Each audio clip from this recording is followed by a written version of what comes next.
Aarav. रिवॉन for revenge एक काल्पनिक कथा है। इस कहानी में प्रस्तुत सभी पात्र, घटनाएं और स्थान पूरी तरह से लेखक की कल्पना का परिणाम है, किसी भी वास्तविक घटना, व्यक्ति, जाति, संस्कृति या समाज से जुड़ी हुई नहीं है। इस कहानी का उद्देश्य केवल मनोरंजन और शिक्षा है। हम किसी भी प्रकार की धार्मिक, सांस्कृतिक या सामाजिक भावनाओं को ठेस पहुंचाने का उद्देश्य नहीं रखते हैं। यदि किसी श्रोता को इस कहानी में कोई अंश अनुचित या असंगत प्रतीत हो, तो कृपया इसे काल्पनिक और मनोरंजन के रूप में ले। इस कहानी का श्रेय पूरी तरह से लेखक को जाता है। कहानी प्रस्तुति में हमारा एक भी श्रेय नहीं है। हम बस कहानी को आवाज देते हैं। अब आगे थोड़ा दिमाग लगाओ। क्या दूसरों द्वारा तोप के चारे के रूप में इस्तेमाल किया जाना बहुत मजेदार है? यह सोचना कि तुम स्काईमिस्ट पवित्र भूमि के युवा स्वामी भी हो। मैं वास्तव में नहीं जानता कि तुम्हारे पवित्र स्वामी ने तुम्हारे जैसे मूर्ख को कैसे चुना। आरव ने ठंडे भाव से कहा, तुम बदमाश, मैं तुम्हारा ये मुंह फाड़ दूंगा। मुझे कौन इशारे में नाचाएगा? मैं किंगस्टोन हूं। किंगस्टोन का गुस्सा बहुत उग्र था। जैसे ही उसने ये सुना, वो तुरंत भड़क गया। अगर मैं तुम्हारी जगह होता तो मैं भाई आरव को भड़काने के लिए इस तरह की मूर्खतापूर्ण हरकत नहीं करता। किंगस्टोन अभी कुछ करने ही वाला था कि उसके पीछे से एक आवाज सुनाई दी। पीछे मुड़कर देखा तो पाया कि वो संचित था। किंगस्टोन का चेहरा उतर गया और उसने कहा, संचित, तुम्हारा क्या मतलब है? मुझे दोष मत दो कि मैंने तुम्हें चेतावनी नहीं दी। अगर तुम भाई आरव को इसलिए नीचा दिखाओगे क्योंकि वो असीम क्षेत्र में है, तो तुम्हें बहुत बड़ा नुकसान होगा। संचित ने शांत भाव से कहा, असीम क्षेत्र तो निष्क्रिय क्षेत्र है। क्या वो अभी भी स्वर्ग को पलट सकता है? आरव की ताकत अगर व्यक्तिगत रूप से न देखी गई हो, तो औसत व्यक्ति के लिए कल्पना करना बहुत मुश्किल था। उस दिन आरव के प्रदर्शन ने संचित को पूरी तरह से आश्वस्त कर दिया था। उसकी नजर में आरव में पहले से ही उनके बराबर का दर्जा पाने की योग्यता थी। अब और बकवास करने की जरूरत नहीं है। भाई आरव की ताकत कैसी है, ये तो आप खुद ही जान जाएंगे कि अस्थिपंजर में घुसने के बाद क्या होता है। अभी परेशानी न खड़ी करना ही सबसे अच्छा है। अस्थिपंजर में घुसने तक इंतजार करें। भाई आरव के श्रमसाध्य प्रयासों को आप खुद ही जान जाएंगे। आप सभी को शामिल करना भी एक ऐसी चीज थी जिसे रोका नहीं जा सकता था, संचित ने कहा। किंगस्टोन ने संचित को एक तीखी नजर से देखा और ठंडी सांस के साथ कहा, यह हिसाब हम बाद में फिर से तय करेंगे। बात खत्म करके किंगस्टोन ने मुड़कर चला गया। मदद करने के लिए भाई संचित का बहुत बहुत शुक्रिया। आरव ने हाथ जोड़कर मुस्कुराते हुए कहा, भाई आरव बहुत दयालु है। भाई आरव की ताकत के साथ किंगस्टोन आपका कुछ नहीं बिगाड़ सकता। मैं नहीं चाहता कि अस्थिपंजर में घुसने से पहले कोई अनावश्यक समस्या खड़ी हो, इसीलिए मैंने एक अनावश्यक कदम उठाया, संचित ने मुस्कुराते हुए जवाब दिया। आरव ने सिर हिलाया, यह संकेत देते हुए कि वो समझ गया है। भाई आरव, 7 महान पवित्र भूमि पहले ही एक साथ आ चुकी है। अब हमें क्या करना चाहिए? अभी तो दिन का समय है। वो ब्लैक हॉल पहले ही गायब हो चुका है। हम कैसे अंदर जा सकते हैं? शाहजादा भी पूछने के लिए आगे आए। आरव ने कहा, पहले सभी को इकट्ठा होने दो। एक दौर की पुकार के बाद 100 से ज्यादा लोग इकट्ठा हो गए। आरव ने अपने स्टोरेज रिंग के अंदर से कई कांच की गेंदें निकाली और उन्हें हवा में फेंक दिया। लापरवाही से कई हमले किए और कांच की गेंदों को सीधे चकनाचूर कर दिया। दूधिया सफेद पाउडर नीचे बिखरा, मानो बर्फबारी हो रही हो। इन 100 से ज्यादा लोगों को अंदर से घेर लिया। जीशान के चेहरे पर भाव बदल गए और उसने कहा, आरव, तुम क्या कर रहे हो? जब वो बात कर रहा था तो वो इन पाउडर से बचने जा रहा था। बाकी लोगों की प्रतिक्रियाएं भी वैसी ही थी। सभी को डर था कि कहीं आरव कोई शरारत न कर दे। जो कोई भी ज़ॉम्बी से अकेले निपटना चाहता है, सीधे बाहर चला जाए। मैं नहीं रुकूंगा, एक वाक्य ने सभी को स्तब्ध कर दिया। आरव ने सभी को झकझोरते हुए कहा, इस चीज का नाम अगरवुड पाउडर है। ज़ॉम्बी के खिलाफ इसका बहुत ही मजबूत संक्षारक प्रभाव होता है और ये ऐसी चीज भी है जिससे ज़ॉम्बी बहुत डरते हैं। इसे शरीर पर लगाने से ज़ॉम्बी अपने आप ही आप लोगों से दूर भागेंगे। ये असल में अगरवुड पाउडर है। सुना है कि इस चीज को परिष्कृत करना बहुत मुश्किल है। मुझे उम्मीद नहीं थी कि लाल तालाब पवित्र भूमि में वास्तव में इस तरह की बेहतरीन चीज होगी। मैंने पहले भी सुना है कि 5वें से नीचे के ज़ॉम्बी संपर्क में आने पर पिघल जाएंगे। इसे ज़ॉम्बी का अपशकुन कहा जा सकता है। मैंने ये भी सुना है कि अगरवुड पाउडर के उच्च ग्रेड भी है, जिनके बारे में लास आदरणीय लास सम्राट भी बहुत जानते हैं। बहुत बढ़िया। इस बार बोन्यार्ड में प्रवेश करते हुए हमें आखिरकार सुरक्षा की एक अतिरिक्त परत मिल गई है। ये सभी वरिष्ठ श्रेणी के मार्शल कलाकार थे। उनका ज्ञान और अनुभव सभी बहुत व्यापक थे। कुछ लोग तुरंत बहुत खुश हो गए जब उन्होंने सुना कि ये अगरवुड पाउडर है। इस बोन्यार्ड में प्रवेश करने के लिए आरव ने भी इन कुछ दिनों में पर्याप्त तैयारी की थी। अगरवुड पाउडर उनमें से एक था। अंदर लाशें बहुत अधिक थी। अगर एक एक करके मारना है तो एक को मारने के बाद खत्म करना भी संभव नहीं था, जब तक कि वे पूरी तरह से खत्म न हो जाएं। सार ऊर्जा को बचाने के लिए स्वाभाविक रूप से इन लाशों से बचना पड़ता था। इसके अलावा आरव ने स्वाभाविक रूप से एक उपयोगी औषधीय गोली के एक बड़े बैच को भी परिष्कृत किया। लाल तालाब पवित्र भूमि के सहारे आरव को स्वाभाविक रूप से इन चीजों को परिष्कृत करने का आश्वासन था। कुछ ही देर में अगरवुड पाउडर उतरा, जिसने सभी के शरीर पर एक परत बना दी। आरव की इस चाल के लिए सभी स्वाभाविक रूप से अंतहीन आभारी थे। ऐसा करने के बाद आरव हवा में उड़ गया।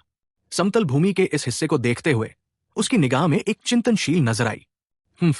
जानबूझकर रहस्यमय होने का नाटक कर रहा है। अगर अस्थिगृह दिन के दौरान पाया जा सकता है तो क्या इसे खोजने से पहले लाशों के ज्वार के फूटने तक इंतजार करने की जरूरत थी? जीशान ने तिरस्कारपूर्वक कहा। ठीक इसी समय आरव के हाथों में अचानक कई अतिरिक्त छोटे झंडे दिखाई दिए। स्वूश स्वूश स्वूश। एक पल में आरव ने अपने हाथों में मौजूद सभी छोटे छोटे झंडों को अलग अलग स्थान में लगाया। जब सभी हैरान थे, अचानक जमीन में कई दर्जन फीट चौड़ा छेद दिखाई दिया जो सीधे भूमिगत हो रहा था। ये कैसे हुआ? क्या यह हो सकता है कि यहां अभी भी एक भव्य सरणी है, लेकिन मुझे इसका बिल्कुल भी पता नहीं चला? एक स्वर्गीय साधु क्षेत्र के बुजुर्ग ने आश्चर्य से कहा। भाई आरव, आपने ये कैसे किया? मैंने तो सोचा था कि हमें रात होने तक इंतजार करना होगा और फिर से ज़ॉम्बी के साथ एक बड़ी लड़ाई लड़नी होगी। संचित ने हैरानी से पूछा। आरव ने मुस्कुराते हुए कहा, मैंने उस दिन ही इसका पता लगा लिया था। लगता है कि यहां एक प्राचीन भव्य व्यू है। इसकी शक्ति बहुत प्रबल है। ये अस्थिगृह हमेशा से ही अस्तित्व में होना चाहिए था। यह प्राचीन भव्य व्यू द्वारा छिपा हुआ था, इसलिए यह समतल भूमि बन गया। अगर मेरा अनुमान सही है तो यह प्राचीन भव्य व्यू कुछ हद तक ढीला होना चाहिए था, इसलिए इसके परिणाम स्वरूप बुरी यिन ऊर्जा बच गई और ज़ॉम्बी बेकाबू हो गए। और अस्थिगृह भी तब दिखाई देगा जब यिन ऊर्जा रात में चरम पर होगी। संचित सदमे से अचंभित रह गया। वे आरव के साथ मिलकर ज़ॉम्बी को मार रहे थे, लेकिन आरव ने वास्तव में बहुत सी चीजों को देखा और इसे तोड़ने के तरीके सोचे। ये आरव वास्तव में उल्लेखनीय था। वो वास्तव में व्यू रचना में भी पारंगत था। आरव के इस कौशल ने स्पष्ट रूप से भव्य व्यू में एक छेद खोल दिया जो सीधे अस्थिगृह से जुड़ गया। भाई आरव के पास वास्तव में बेहतरीन उपाय है। ये संचित अपनी हीनता पर शर्मिंदा है। संचित ने दिल से प्रशंसा की। आरव ने मुस्कुराते हुए कहा, भाई संचित बहुत दयालु है। अस्थिपंजर को छुपाने वाला ये भव्य व्यू केवल एक बाहरी वलय व्यू रचना होनी चाहिए। अनगिनत वर्षों की कमी के कारण शक्ति पहले से ही बहुत दूर है, अन्यथा इस आरव की इस शक्ति के साथ मैं भी इसे नहीं तोड़ सकता। आरव ने सरलता से कहा। वास्तव में इस भव्य व्यू रचना में छेद करना वो काम नहीं था जो औसत व्यक्ति कर सकता था। यह भव्य व्यू रचना अत्यंत गहन थी और आसपास के वातावरण के साथ पूरी तरह से फिट थी। इसका पता लगाना अत्यंत कठिन था। यदि आरव ने व्यू रचना के 3 खंडों का अध्ययन नहीं किया होता तो शायद वो वास्तव में इसे तोड़ने की क्षमता नहीं रखता। आरव ने उस दिन पहले ही भव्य व्यू रचना का पता लगा लिया था। लौटने के बाद उन्होंने आज के व्यू रचना के उपयोग के लिए कई व्यू ध्वज तैयार किए।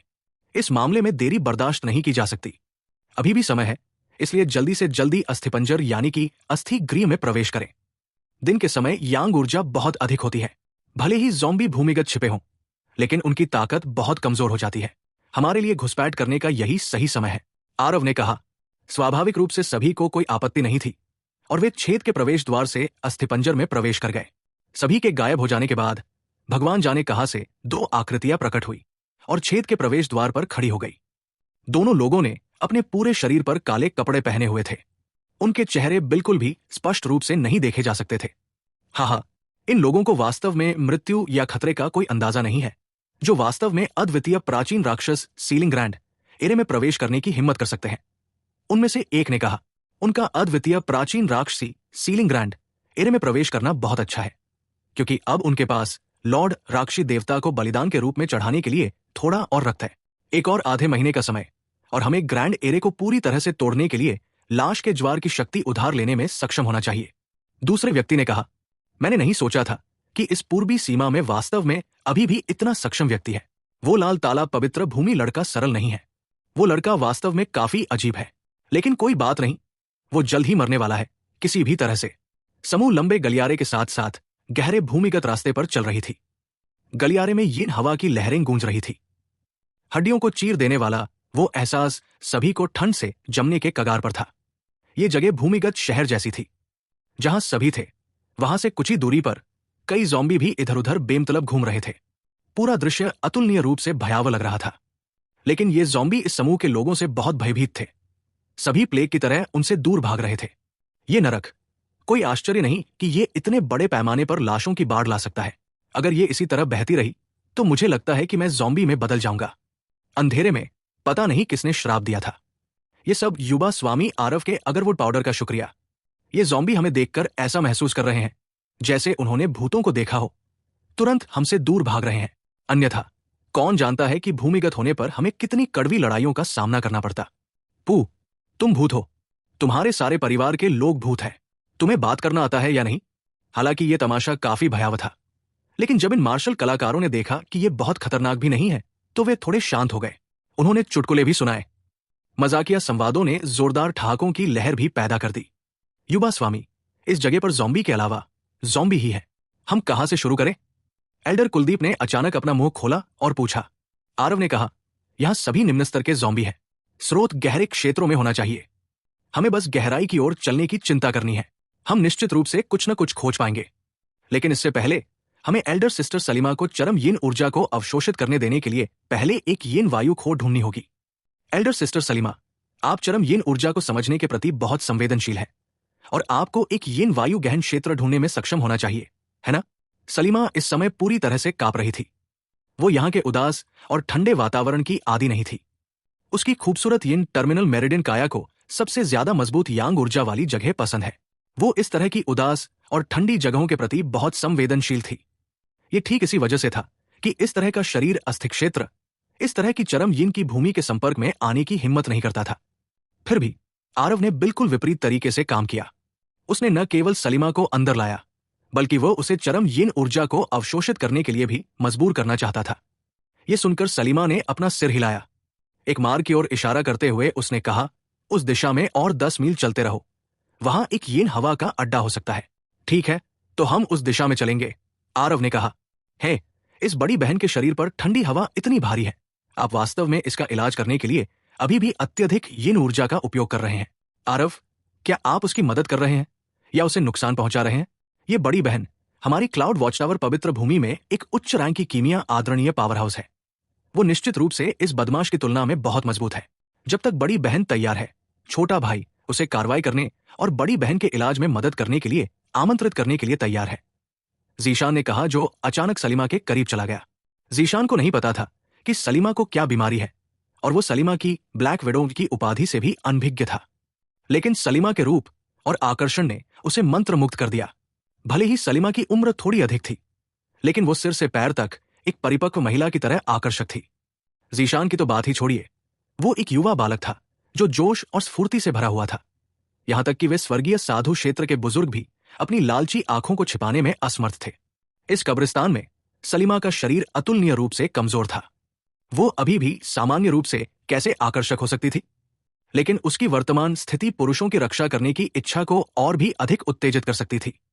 जीशान की बातें सुनकर सलीमा ने मुस्कुराहट के साथ कहा, युवा स्वामी के अच्छे इरादों के लिए धन्यवाद, लेकिन इस नीच व्यक्ति की बीमारी, मुझे डर है कि केवल युवा स्वामी आरव ही इसका इलाज कर सकते हैं। यहां तक कि आपके उस कीमिया आदरणीय को भी ये समझ में नहीं आ रहा होगा कि क्या करें। जीशान का चेहरा काला पड़ गया। उसका चेहरा अनजाने में कुछ जल रहा था। पूर्वी सीमा में एक उच्च पदस्थ कीमिया आदरणीय पहले से ही एक शिखर अस्तित्व था। उसने पूरी तरह से सोचा कि एक कीमिया आदरणीय को बाहर निकालकर वो निश्चित रूप से सलीमा को अपनी बाहों में फेंकने के लिए मजबूर कर सकता है। कौन जानता था कि सलीमा ने वास्तव में उसे इतने सारे लोगों के सामने मंच से नीचे उतरने में असमर्थ बना दिया था। जीशान सलीमा की पहचान नहीं जानता था। वो कैसे जानता कि लोटोस बेबाशाय संघ में कीमिया आदरणीय विशेषज्ञों की कमी नहीं है? अगर एक कीमिया आदरणीय उसके स्वर्गीय यिन टर्मिनल मेरिडियन काया का इलाज कर सकता तो वो बहुत पहले ही ठीक हो गई होती। समीला ने अचानक एक अस्पष्ट कराह दी। उसका कोमल शरीर आरव की बाहों में गिर गया। आरव ने जल्दी से उसे सहारा दिया। उसके आलिंगन में कोमलता, एक अत्यंत आकर्षक सुगंध आरव के नथुनों में सुरंग बना रही थी। ये महिला वास्तव में अद्भुत थी। भले ही वो इस तरह से पीली और पीली दिख रही थी, लेकिन ये पुरुषों के लिए एक जबरदस्त प्रलोभन भी थी। आरव ने अपने दिल में भावुक होकर कहा, युवा मास्टर आरव, ये नीच लड़की बहुत ठंडी है और अब और नहीं चल सकती। मुझे अपनी बाहों में कसकर पकड़ो। सलीमा ने आरव की बाहों में कांपते हुए कहा। वो वास्तव में अब और नहीं चल सकती थी और खराब अभिनय करने का जरा भी इरादा नहीं था। लेकिन यह दृश्य अत्यंत अस्पष्ट था जिस तरह से दूसरों ने इसे देखा, विशेष रूप से जीशान। उसकी आंखें लगभग बाहर निकल आई। ये महिला आरव के मांस का एकमात्र टुकड़ा होनी चाहिए। ये बदमाश। किस आधार पर? जीशान के दिल में बेहद नफरत थी। जीशान की पहचान और स्थिति के साथ वो जिस तरह की महिला चाहता था उसे आसानी से प्राप्त किया जा सकता था। लेकिन यहां आरव के सामने ये काम नहीं आया। उसने एक उच्च पदस्थ कीमिया आदरणीय को भी बाहर निकाला, लेकिन सलीमा ने उस पर ध्यान ही नहीं दिया। आरव ने देखा कि सलीमा की चेतना पहले से ही कुछ धुंधली थी। उसके आलिंगन में लगातार बड़बड़ा रही थी। उसने तुरंत एक हल्की सांस ली और सलीमा को ऊपर उठा लिया। आरव ने स्पष्ट रूप से कई अजीब अर्थपूर्ण नजरों को महसूस किया, लेकिन वो समझाने की जहमत नहीं उठा सका। वही दिशा में चल पड़ा। सलीमा ने इशारा किया। एक बहुत ही शुद्ध पुरुष और महिला का रिश्ता, लेकिन ये दूसरे लोगों की नजर में बिल्कुल भी ऐसा नहीं था। इस तरह की सेक्सी फेम फैटल को आरव के आलिंगन में गले लगाना दूसरों को ईर्ष्या कैसे नहीं होगी?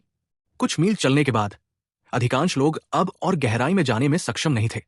तथाकथित यिन पवन अड्डा एक झरने के मुंह की तरह थी जो लगातार अत्यधिक यिन ऊर्जा भेज रही थी। ये एक ऐसी जगह थी जहां यिन ऊर्जा सबसे भारी थी। साधारण मार्शल कलाकार इस तरह की ठंडी यिन ऊर्जा का बिल्कुल भी सामना नहीं कर सकते थे। शरीर में अत्यधिक यिन ऊर्जा प्रवेश करने से शरीर को अपरिवर्तनीय क्षति पहुंचती थी। वहां एक खुला मैदान है, तुम लोग वहां जाकर पहले प्रतीक्षा करो, मैं सलीमा को अंदर ले जाता हूं। आरव ने सभी से कहा। बड़े कुलदीप के हावभाव बदल गए और उन्होंने कहा, युवा स्वामी, इस यिन वायु की खो की अत्यधिक यिन ऊर्जा बहुत भारी है, मैं भी इसे सहन नहीं कर सकता। आप ऐसे ही अंदर जाए, कुछ नहीं होगा, है ना? आरव ने मुस्कुराते हुए कहा, बस थोड़ी अत्यधिक यिन की हुई, कोई नुकसान नहीं। अपनी बात समाप्त करके आरव ने सलीमा को उठाया और यिन वायु की खो की ओर चल दिया। धीरे धीरे उसकी आकृति सभी की नजरों से ओझल हो गई। आरव का असली ड्रैगन शरीर और स्पिरिट ब्रिस्टल 9 यांग दिव्य कला दोनों ही इस दुनिया में चरम यांग और अदम्य साधना पद्धति और काया थे। हालांकि यहां चरम यिन ऊर्जा मजबूत थी, लेकिन यह वास्तव में उसका कुछ नहीं बिगाड़ सकती थी। वास्तव में दिखावा करना जानता है। ये युवा स्वामी ये नहीं मानता कि आप इस यिन पवन की खो में प्रवेश करके पूरी तरह से ठीक हो जाएंगे। बेहतर होगा कि आप फिर कभी बाहर ना आए। जीशान ने मन ही मन कोसते हुए कहा। जीशान का पूरा व्यक्तित्व लगभग जम गया था। यहां यिन ऊर्जा पहले से ही अपनी सीमा तक पहुंचने के कगार पर थी। टीम से अलग होकर आरव की गति पूरी तरह से मुक्त हो गई। कई मील की दूरी बहुत जल्दी तय की गई। ये जगह एक विशाल गुफा थी। जमीन पर चरम यिन क्यूई व्यावहारिक रूप से भौतिक हो गई थी, एक भंवर बना रही थी, जैसे कि ये एक ब्लैक होल था। चरम यिन ऊर्जा लगातार आरव के शरीर को छू रही थी, लेकिन वो सीधे ही उसे हिलाकर रख देती थी। उफ! इस समय सलीमा पूरी तरह से बेहोश हो चुकी थी और चरम यिन को अवशोषित करने की पहल करने में पूरी तरह से असमर्थ थी। आरव ने हल्की सी आह भरी, उसे जमीन पर लिटाया और ब्लैकविंड को बुलाया। ब्लैकविंड, तुम मेरी रक्षा करने में मदद करो, मैं चरम यिन ऊर्जा को अवशोषित करने में उसकी मदद करूंगा, आरव ने निर्देश दिया। आरव ने सलीमा को जमीन पर सीधा लिटा दिया। उसने लापरवाही से 100 से ज्यादा पृथ्वी सार क्रिस्टल निकाले और उन्हें सलीमा के चारों ओर तेजी से स्थापित करना शुरू कर दिया। उसने जो सरणी संरचना स्थापित की वो आत्मा एकत्र करने वाली संरचना के समान थी, लेकिन इस बार इसका उपयोग चरम यिन ऊर्जा को इकट्ठा करने के लिए किया जाएगा। आरव ने सरणी संरचना को बहुत तेजी से स्थापित किया। यह कुछ ही समय में हो गया। एक बार सरणी संरचना पूरी हो जाने के बाद यह स्वचालित रूप से काम करना शुरू कर दिया। चरम यिन ऊर्जा की विशाल मात्रा सरणी संरचना की ओर तेजी से उमड़ पड़ी, लेकिन जब आरव ने स्थिति देखी तो उसने अपनी भौहें सिकोड़ ली। सलीमा पहले ही बेहोश हो चुकी है और चरम यिन ऊर्जा को अवशोषित करने की पहल करने में पूरी तरह से असमर्थ है। इस दर पर यह उसके शरीर को केवल नुकसान पहुंचाएगा और कोई लाभ नहीं पहुंचाएगा। भूल जाओ, जब किसी का उपकार करो तो पूरी तरह से आगे बढ़ो। चलो मैं तुम्हारी एक और मदद करता हूं। आरव हल्के से उछला, सरणी संरचना के अंदर घुस गया। उसने सलीमा को बैठने में मदद की। सार ऊर्जा की एक लहर ने उसे घेर लिया, जिससे वो स्थिर बैठ गई। फिर 4 हथेलियां आमने सामने आ गई, एक दूसरे के साथ कस गया। हफ हफ! आरव ने सार ऊर्जा को घुमाया। सरणी गठन द्वारा एकत्रित सभी चरम यिन ऊर्जा को अपने शरीर में अवशोषित किया, फिर इसे अपनी हथेली से सलीमा के शरीर में पहुंचाया। इस तरह चरम यिन ऊर्जा उसकी सलीमा के शरीर में और अधिक जमा हो गई, जबकि उसका शरीर भी तेजी से ठंडा हो गया। अंत में उसके शरीर में वास्तव में जीवन शक्ति का एक निशान भी नहीं था, लेकिन आरव बेखबर था और फिर भी उसके शरीर में चरम यिन ऊर्जा डाल रहा था। अचानक आरव ने अपनी आंखें खोली। सलीमा को काफी उत्साह से देखा। उसने अभी अभी स्पष्ट रूप से इसका पता लगाया। सलीमा के शरीर में यांग ऊर्जा का एक संकेत पैदा हुआ था। उफ! सलीमा की भौहें थोड़ी सिकुड़ी हुई थी, थोड़ा कराह रही थी। वो वास्तव में आसन मृत्यु की स्थिति से बच गई। धीरे धीरे सलीमा के शरीर के भीतर यांग ऊर्जा अधिक से अधिक प्रबल होती गई। जब उसने धीरे धीरे दोनों आंखें खोली तो वो अंदर से चौंकने से खुद को नहीं रोक सकी। आरव ने वास्तव में अपने शरीर का उपयोग करके चरम यिन ऊर्जा को उस तक पहुंचा रहा था। इससे आरव को बहुत नुकसान हुआ। अपनी आत्मा को शांत करो और अपने मन को केंद्रित करो। चरम यिन ऊर्जा को अवशोषित करना जारी रखो। अगर कुछ कहना है तो बाद में कहो। तुम एक बार पहले ही मर चुके हो। दिव्य यिन टर्मिनल मेरिडियन काया पहले ही टूट चुकी है। भविष्य में न केवल ये तुम्हारे जीवन की मांग नहीं करेगी, बल्कि ये तुम्हारी साधना को छलांग और सीमा से आगे बढ़ाएगी। ये चरम यिन ऊर्जा तुम्हारी साधना के लिए अत्यधिक लाभदायक है। सलीमा को जागते हुए देखकर आरव कहा, इसे पूरी ताकत से अवशोषित करो। आरव ने सीधे अपनी हथेलियां वापस खींची और उसे निर्देश दिया। सलीमा का दिल धड़क उठा। थोड़ा सिर हिलाने के बाद उसने अपनी पूरी ताकत से चरम यिन ऊर्जा को अवशोषित करना शुरू कर दिया। आरव उठ गया और सरणी गठन छोड़ दिया। जिस क्षण वो उतरा, वो वास्तव में लड़खड़ा गया और लगभग जमीन पर गिर गया। ब्लैकविन डर से उछल पड़ा और जल्दी से बोला, मास्टर, क्या आप ठीक है? आरव ने हाथ हिलाया और कहा, कोई बात नहीं। यहां की चरम यिन ऊर्जा वाकई प्रभावशाली है। यहां तक कि मेरा शारीरिक गठन भी इसे दबा नहीं सका। अंदर के दोस्त, तुम इतने लंबे समय से झांक रहे हो। क्या तुम इसी तरह झांकते रहना चाहते हो? ब्लैकविन के होश उड़ गए। उसे वास्तव में पता ही नहीं चला कि यहां और भी लोग थे। गुफा के पीछे से एक छाया ने उसकी आकृति को प्रकट किया। ये काले वस्त्र पहने एक अधेड़ उम्र का व्यक्ति था। बाहर से देखने पर यह अधेड़ उम्र का व्यक्ति आम लोगों से अलग नहीं था, लेकिन उसकी आंखों से एक हल्की हरी रोशनी निकल रही थी जो काफी राक्षसी लग रही थी। ऐसा लगता है कि हमने तुम्हारी शांतिपूर्ण साधना में बाधा डाली है, इसके लिए क्षमा करें। आरव ने अपने हाथ जोड़े और कहा। अधेड़ उम्र के व्यक्ति ने अपना मुंह खोला और कहा, तुमने इतनी चरम यिन ऊर्जा को अवशोषित कर लिया और वास्तव में मर नहीं गए। अधेड़ उम्र के आदमी की आवाज बहुत कर्कश थी, बहुत शुष्क लग रही थी, जिससे लोग बहुत असहज हो रहे थे। बस कुछ चरम यिन ऊर्जा, ये अभी मेरी जान नहीं लेगी। लेकिन मुझे उम्मीद नहीं थी कि ये यिन ग्रोटो वास्तव में एक क्लास आदरणीय की ग्रोटो है। ये लोगों को बचाने में उत्सुक था और बहुत ही अभिमानी था। आरव ने शांत भाव से कहा, ये अधेड़ उम्र का आदमी वास्तव में एक 8वें स्तर का लास आदरणीय था। ऐसा लगता है कि आंखों के अलावा वो पहले से ही सामान्य लोगों से बहुत अलग नहीं था। ये यिन ग्रोटो मानव मार्शल कलाकारों के लिए अत्यधिक खतरनाक जगह थी, लेकिन लास आदरणीय के लिए ये एक शानदार साधना स्थल था। यहां आसपास एक भी ज़ॉम्बी नहीं देखा गया। स्पष्ट रूप से उन्होंने इस जगह के पास जाने की हिम्मत नहीं की, क्योंकि यहां उनकी आंखों के सामने इस अधेड़ उम्र के आदमी की ग्रोटो थी। बेशक अगर ये लाश आदरणीय ब्लैकविन से सावधान नहीं होता तो शायद वो आरव से निपटने के लिए बहुत पहले ही कोई कदम उठा लेता। मध्यम आयु वर्ग के व्यक्ति ने आरव को कुछ देर तक देखा और अपना मुंह खोलकर कहा, मैंने तुम्हें पहले भी देखा है। तुम बहुत दुर्जे हो। ओ, लगता है तुम उस दिन भी मौजूद थे। मुझे उम्मीद नहीं थी कि तुम वास्तव में मुझे याद कर सकते हो, आरव ने कहा और आश्चर्यचकित हो गया। हम लाश गंध के प्रति बहुत संवेदनशील होते हैं। भले ही तुम्हारे शरीर पर अगरवुड पाउडर की एक परत चढ़ी हो, लेकिन असली गंध मुझसे नहीं छुप सकती, लाश आदरणीय ने कहा। यह अगरवुड पाउडर निम्न स्तर की लाशों के खिलाफ उपयोगी था, लेकिन लाश आदरणीय के लिए इस तरह की रैंक ये मूल रूप से केवल नाम में ही मौजूद थी। आरव ने अपने कंधे उचकाए और कहा, ठीक है, तो हमें पकड़ने की कोई जरूरत नहीं है, लेकिन मैं काफी उत्सुक हूं।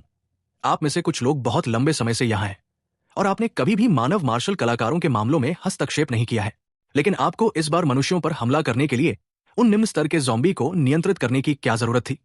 मध्यम आयु वर्ग के लास ने एक पल के लिए सोचा और अपना मुंह खोलकर कहा, हमारे साथ कुछ भी नहीं करना है। हालांकि मैं आपको इसका कारण नहीं बता सकता। ठीक है, तो मैं सवाल बदल देता हूं। इस अद्वितीय प्राचीन राक्षस सीलिंग ग्रैंड एरे के अंदर किस तरह का अस्तित्वशील है? अगर मेरे अनुमान सही है तो ये लाशों का ज्वार शायद उससे असंबंधित नहीं हो सकता है ना? आरव ने एक मुस्कान के साथ पूछा जो मुस्कान नहीं थी। मध्यम आयु वर्ग के लास का चेहरा भाव शून्य था और वो पूरी तरह से भावहीन था, लेकिन इस समय वो आरव के अनुमान से स्पष्ट रूप से अविश्वसनीय रूप से हैरान था। वास्तव में आरव ने उस दिन इस भव्य सरणी के बारे में वास्तविक स्थिति को देखा था। उसने 7 महान पवित्र भूमि को पानी में घसीटने का कारण स्थिति से निपटने के लिए और अधिक सहायकों को खोजना था। आरव ने सरणी संरचनाओं में बहुत व्यापक रूप से शोध किया। ये अद्वितीय प्राचीन राक्षस सीलिंग ग्रैंड प्राचीन युग में एक बहुत प्रसिद्ध भव्य सरणी थी। इसके अलावा ये एक 10वें स्तर की भव्य सरणी थी जिसे केवल देवता क्षेत्र के शक्तिशाली लोग ही बना सकते थे। इस तरह की सरणी संरचना ने जिस अस्तित्व को सील कर दिया वो कोई साधारण चीज नहीं थी। उस दिन आरव ने स्पष्ट रूप से महसूस किया कि unparalleled ancient fine ceiling grand array ढीला पड़ रहा है, और उसने हड्डी क्षेत्र के अंदर से आने वाली अविश्वसनीय रूप से खतरनाक आभा को भी महसूस किया। एक बार जब इस तरह की चीज फूट पड़ी तो जो लोग पीड़ित होंगे वे शायद सिर्फ पूर्वी सीमा तक ही सीमित नहीं होंगे। इसलिए यही कारण था कि आरव ने इतने सारे लोगों को नीचे बुलाया। लक्ष्य इस चीज को मुक्त होने से रोकना था। आप वास्तव में इस फॉर्मेशन को पहचानते हैं। ऐसा लगता है कि आपसे निपटना मेरी कल्पना से भी ज्यादा मुश्किल है, लेकिन अगर आप जानते भी हैं तो यह भी बेकार है। मैं आपसे आग्रह करता हूं कि आप जल्द से जल्द सतह पर लौट जाएं और इस क्षेत्र को छोड़ने की जल्दी करें। लाश आदरणीय ने सदमे में कहा। आरव ने थोड़ी सी आह भरी और कहा, मुझे अच्छा बनने के लिए किसने कहा? इस तरह की बात अगर मैं इसमें नहीं फंसी थी मैं चली जाती। चूंकि इसने मुझे आरव इसमें फंसने दिया तो मैं उसे भागने नहीं दे सकती। अगर बात नहीं बन पाई तो मुझे इस पर फिर से विस्तार से चर्चा करने में देर नहीं लगेगी। आरव के मन में पूर्वी सीमा के प्रति बहुत अधिक भावनाएं नहीं थी, लेकिन लाल तालाब पवित्र भूमि के प्रति उसके मन में अभी भी कुछ भावनाएं थी। ये भावना उस समय की भावना से बहुत मिलती जुलती थी जब वो 10 राज्य संगठन के संप्रदाय में था। यहां के लोगों को दुख और पीड़ा में डूबे हुए देखना वो निष्क्रिय रूप से नहीं कर सकता था। पूर्वी सीमा से बाहर निकलना बस एक अंतिम क्रिया थी जिसे रोका नहीं जा सकता था। एक बड़ी पवित्र भूमि की जड़ें बहुत गहरी थी। पलायन की इच्छा करना कोई आसान काम कैसे हो सकता है? धमाका। ठीक उसी समय सलीमा ने एक शक्तिशाली आभा के साथ व्यू रचना में विस्फोट किया और वो वास्तव में मौके पर ही टूटने वाली थी। लगता है कि मेरा दोस्त अभी ठीक होने वाला है। हालांकि ये सब आपकी गुफा की बदौलत हुआ है। इसे भूल जाओ, क्योंकि ऐसा ही है। मैं तुम्हें एक भाग्यशाली मौका दूंगा, आरव ने शांत भाव से कहा। आरव ने सार ऊर्जा प्रसारित की। एंटन के साथ उसने वास्तव में अपने शरीर के भीतर की सारी चरम यिन ऊर्जा को बाहर निकाल दिया। उस लाश आदरणीय की पुतलियां सिकुड़ गई। स्पष्ट रूप से उसने उम्मीद नहीं की थी कि आरव के लिए इस चरम यिन ऊर्जा से निपटना इतना आसान होगा। मुझे एक भाग्यशाली मौका दे रहे हो तुम, युवक, वास्तव में थोड़े बहुत निर्लज्ज हो, लाश आदरणीय ने कहा। आरव केवल असीम क्षेत्र में था, लेकिन उसने कहा कि वे एक 8वें स्तर के लाश के आदरणीय को एक भाग्यशाली मौका देना चाहता था।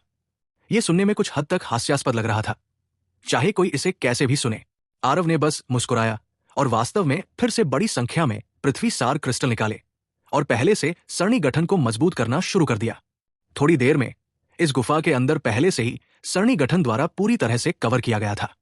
तुमने वास्तव में इस यिन ग्रोटो के अंदर चरम यिन ऊर्जा के बहिर्वाह को पूरी तरह से अवरुद्ध कर दिया है, जिससे इस ग्रोटो के भीतर चरम यिन ऊर्जा की सांद्रता कई गुना बढ़ गई है, शव आदरणीय ने चौंकते हुए कहा। इस सरणी गठन ने वास्तव में आरव के सुदृढ़ीकरण के माध्यम से यिन ऊर्जा के बहिर्वाह को सीधे अवरुद्ध कर दिया। इस गुफा के भीतर सभी चरम यिन ऊर्जा को इकट्ठा किया। यदि शव पूज्य ने यहां साधना की तो कहा जा सकता है कि आधे प्रयास से दोगुना परिणाम मिलेगा। भले ही उसका चेहरा लाश जैसा था, लेकिन इस समय उसका भाव भी बेहद आकर्षक था। बस कुछ मामूली तरकीबें इसे तरबीज के बदले खरबूजे देने के रूप में ले। यह सरणी गठन मोटे तौर पर बनाए रखा जा सकता है 1 साल से अधिक समय तक। इस अवधि में आप बस अच्छी तरह से साधना करते हैं, आरव ने शांत भाव से कहा। मूल रूप से सरणी गठन आरव द्वारा स्थापित केवल एक अस्थायी सरणी गठन था और बहुत जल्दी नष्ट हो जाता, लेकिन सुदृढ़ीकरण से गुजरने के बाद न केवल इस सरणी निर्माण की शक्ति में जबरदस्त वृद्धि हुई, बल्कि अवधि भी बहुत लंबी हो गई। इस तरह इस यिन ग्रोटो का मूल्य बहुत अधिक हो गया। यहां साधना करने वाले कॉर्पस वेनरेबल को आधे प्रयास में निश्चित रूप से दोगुने परिणाम मिलेंगे। बस ये 1 वर्ष से अधिक भी उनकी साधना को उसी प्रजाति के लोगों से बहुत अधिक अंतर से अलग करने के लिए पर्याप्त था। इस समय सेलिमा की सफलता भी पहले ही समाप्त हो चुकी थी। मूल रूप से सेलिमा 3रे स्तर के स्वर्गीय साधु क्षेत्र में चरम पर थी। इस यिन ऊर्जा बल को उधार लेकर वो वास्तव में 4थे स्तर के स्वर्गीय साधु क्षेत्र की अड़चन को पार करते हुए मध्य चरण स्वर्गीय साधु क्षेत्र में पहुंच गई। ये सेलिमा के लिए निश्चित रूप से एक बहुत बड़ी छलांग थी। यदि सेलिमा सामान्य रूप से साधना करती तो 10 साल या 8 साल के बिना इस बाधा को पार करना बहुत कठिन था, लेकिन अब बस एक छोटी सी अवधि में उसने एक छोटा सा चरण पार कर लिया। अपने जीवन में पहली बार सलीमा को लगा कि उसका स्वर्गीय यिन टर्मिनल मेरिडियन काया इतना अद्भुत था। वो आरव के सामने आई और औपचारिक रूप से झुककर बोली, युवा स्वामी आरव, इस नीच व्यक्ति का जीवन भविष्य में आपका होगा। दास की तरह मेहनत करना आपके निर्देशों के एक शब्द पर निर्भर है। जब से उसने स्वर्गीय यिन टर्मिनल मेरिडियन काया को सक्रिय किया है, तब से मृत्यु का भय हड्डियों में सड़ने वाले कीड़े की तरह था, जो हर दिन उसे परेशान करता था। अब उसने आखिरकार इस तरह की यातना को पूरी तरह से खत्म कर दिया है। आरव ने मुस्कुराते हुए कहा, बड़ी बहन बहुत सुंदर है। अगर आप मेरे लिए दास की तरह मेहनत करेंगी तो स्वर्ग के नीचे कितने लोग मेरा शिकार करने दौड़ेंगे। इस समय सलीमा बिल्कुल एक युवा युवती की तरह थी। ये शब्द सुनकर वो वास्तव में लाल हो गई और बोली, युवा स्वामी, इस नीच व्यक्ति का मजाक मत उड़ाओ। मैं तुम्हारा मजाक नहीं उड़ा रहा हूं। जब मैं तुम्हें लेकर अंदर गया तो तुमने नहीं देखा कि बाकी लोग मेरी तरफ किस तरह के भावों से देख रहे थे। आरव ने मुस्कुराते हुए कहा। सलीमा ने शिकायतों से भरे चेहरे के साथ कहा, तो क्या हुआ? युवा स्वामी इस नीच महिला की आंखों में भी नहीं देखेंगे। ये नीच महिला जानती है कि वो पहले से ही बदचलन है और युवा स्वामी के लिए अच्छी नहीं है। लेकिन अगर युवा स्वामी को कुछ शांत करने के लिए किसी की जरूरत है तो तुम्हें बस एक शब्द कहना होगा। वर्तमान सलीमा को कामुक भावनाओं से भरा हुआ कहा जा सकता है। उसकी मानसिकता पहले से ही पूरी तरह से अलग थी जब वो आरव को जानती थी। ये शब्द चिढ़ाने वाले शब्द नहीं थे, बल्कि उसके दिल की गहराई से निकले शब्द थे। बस इतना था कि वर्तमान आरव में ज्यादा इत्मीनान और बेफिक्री का मूड नहीं था। बड़ी बहन को मेरे साथ अजनबी जैसा व्यवहार करने की जरूरत नहीं है। बहुत देर हो चुकी है, हमें जल्दी से वापस लौटना चाहिए, आरव ने कहा। यह कब्रिस्तान खतरों से भरा हुआ था। बहुत देर तक वहां से जाने के बाद आरव को बाकी लोगों की भी चिंता होने लगी। उस शव आदरणीय ने अपनी आंखों से आरव को विदा किया, लेकिन कुछ ज्यादा नहीं कहा, सीधे व्यू रचना के अंदर प्रवेश किया और साधना शुरू कर दी। जहां सब आराम कर रहे थे, वहां वापस आकर आरव को लगा कि माहौल ठीक नहीं है। इधर उधर देखने पर पता चला कि वहां वास्तव में बहुत से लोग गायब थे। जब एल्डर कुलदीप ने आरव को देखा तो वो जल्दी से अभिवादन करने के लिए आगे बढ़ा और एक अप्रसन्न नजर से कहा, युवा स्वामी, क्लाउड वॉच टावर पवित्र भूमि के युवा स्वामी अजीशान को ये नहीं पता कि उसके लिए क्या अच्छा है। वो प्रतीक्षा करते करते अधीर हो गया और वास्तव में स्काई मिस्ट और एक अन्य पवित्र भूमि से लोगों को लिया और वे गहराई की ओर चले गए। उसने यहां तक कहा कि युवा स्वामी जानबूझकर रहस्यमयी चीजें कर रहे थे। एक महिला की वजह से सभी की यात्रा में देरी कर रहे थे। एल्डर कुलदीप का चेहरा आक्रोश से भरा हुआ था। स्पष्ट रूप से उसके पेट में अभी अभी जीशान के साथ बहस करने से भरा गुस्सा भरा हुआ था। आरव की अभिव्यक्ति थोड़ी कम हो गई और उसने पूछा, वे कहाँ गए? एल्डर कुलदीप ने एक दिशा में इशारा किया और कहा, वहां 2 कांटेदार सड़कें हैं। जीशान लोगों को लेकर आया और बाई ओर के गलियारे में प्रवेश किया। आरव ने एल्डर कुलदीप की दिशा का अनुसरण किया और देखा, और वो कुछ देर के लिए अवाक रह गया। जब से वो हडी यार्ड में दाखिल हुआ था, वो हमेशा अद्वितीय प्राचीन राक्षस सीलिंग ग्रैंड एरे की दिशा का अनुसरण करते हुए आगे बढ़ रहा था। लेकिन जीशान जिस दिशा में चल रहा था वो ग्रैंड एरे के ठीक विपरीत थी। वे किससे टकराएंगे, इसकी गारंटी आरव को भी नहीं थी। आखिरकार ये हड्डी यार्ड बहुत विचित्र था। कोई भी खतरा दिखाई देना बहुत सामान्य था। वास्तव में भगवान जैसे विरोधियों से नहीं डरता, केवल सुअर जैसे साथियों से डरता था। तभी संचित अचानक आगे आया और आरव से कहा, भाई आरव, जीशान बहुत सारे लोगों को ले गया है। मैंने भी बहुत देर तक जोर जोर से आग्रह किया, लेकिन वो नहीं माना। इस तरह की जगह में हमारी ताकत का बिखरना नहीं चाहिए। मेरी राय में चलो उनके पीछे चलते हैं। आरव ने एक पल के लिए सोचा और महसूस किया कि संचित ने जो कहा वो उचित भी था। उसने सिर हिलाया और कहा, ठीक है, सभी लोग जल्दी जल्दी कदम बढ़ाएं, हम जल्दी से जल्दी पहुंच जाएंगे। लोगों का समूह जीशान के पदचिन्हों का अनुसरण करते हुए धीरे धीरे अंदर घुस गया। युवा स्वामी, रास्ते में ज़ॉम्बी कम होते जा रहे हैं। रास्ते में आसपास की ज़ॉम्बी कम होती जा रही थी। अब तक गलियारे में बमुश्किल कोई ज़ॉम्बी बचा था।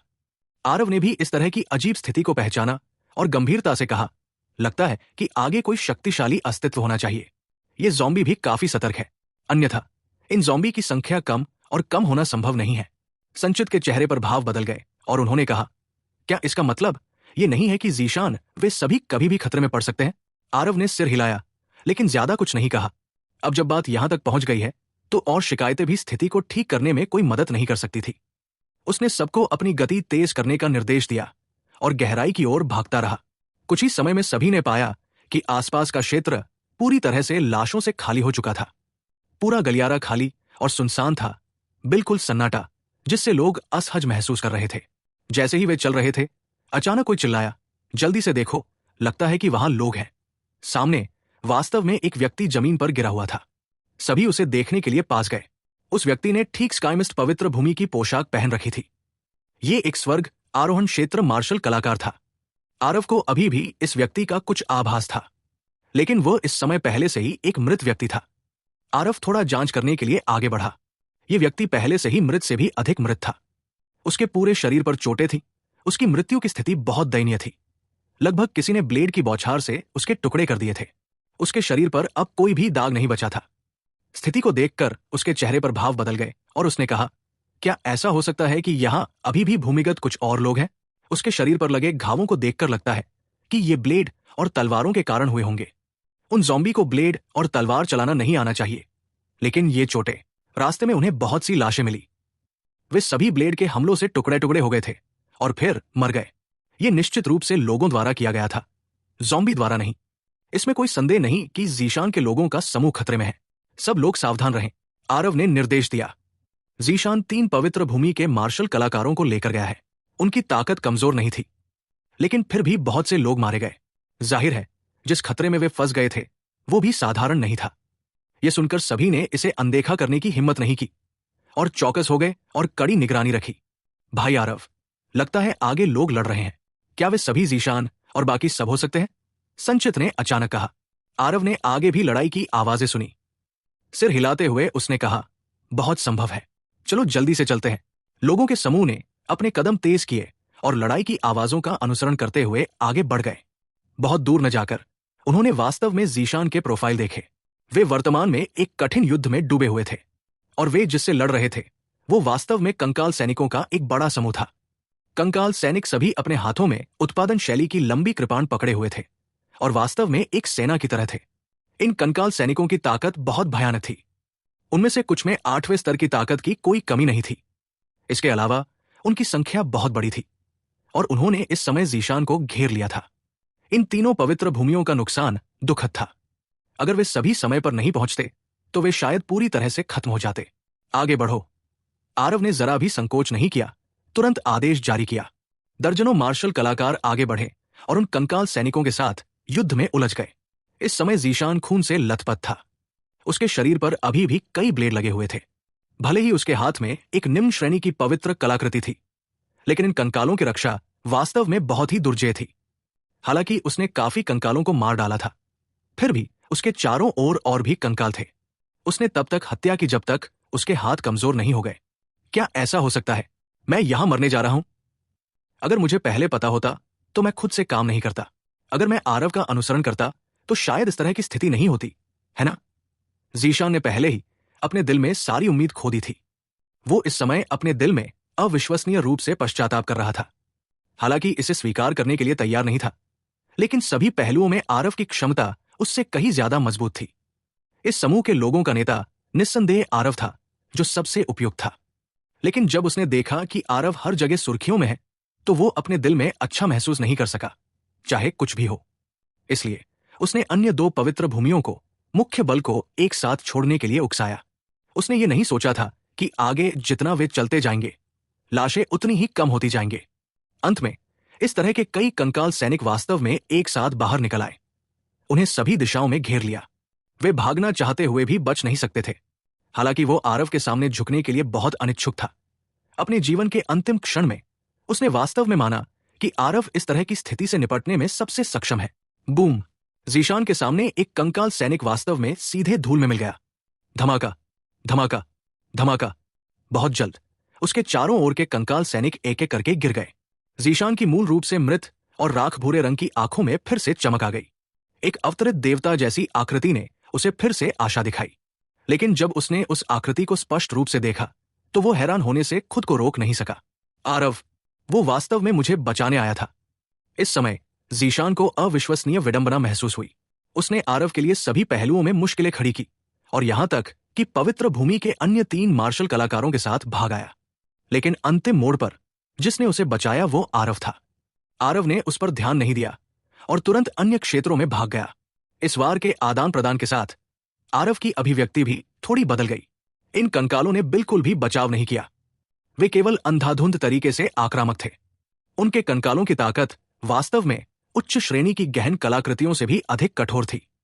वे 8वें स्तर के कंकाल, उनके शरीर निम्न श्रेणी की पवित्र कलाकृतियों के बराबर थे।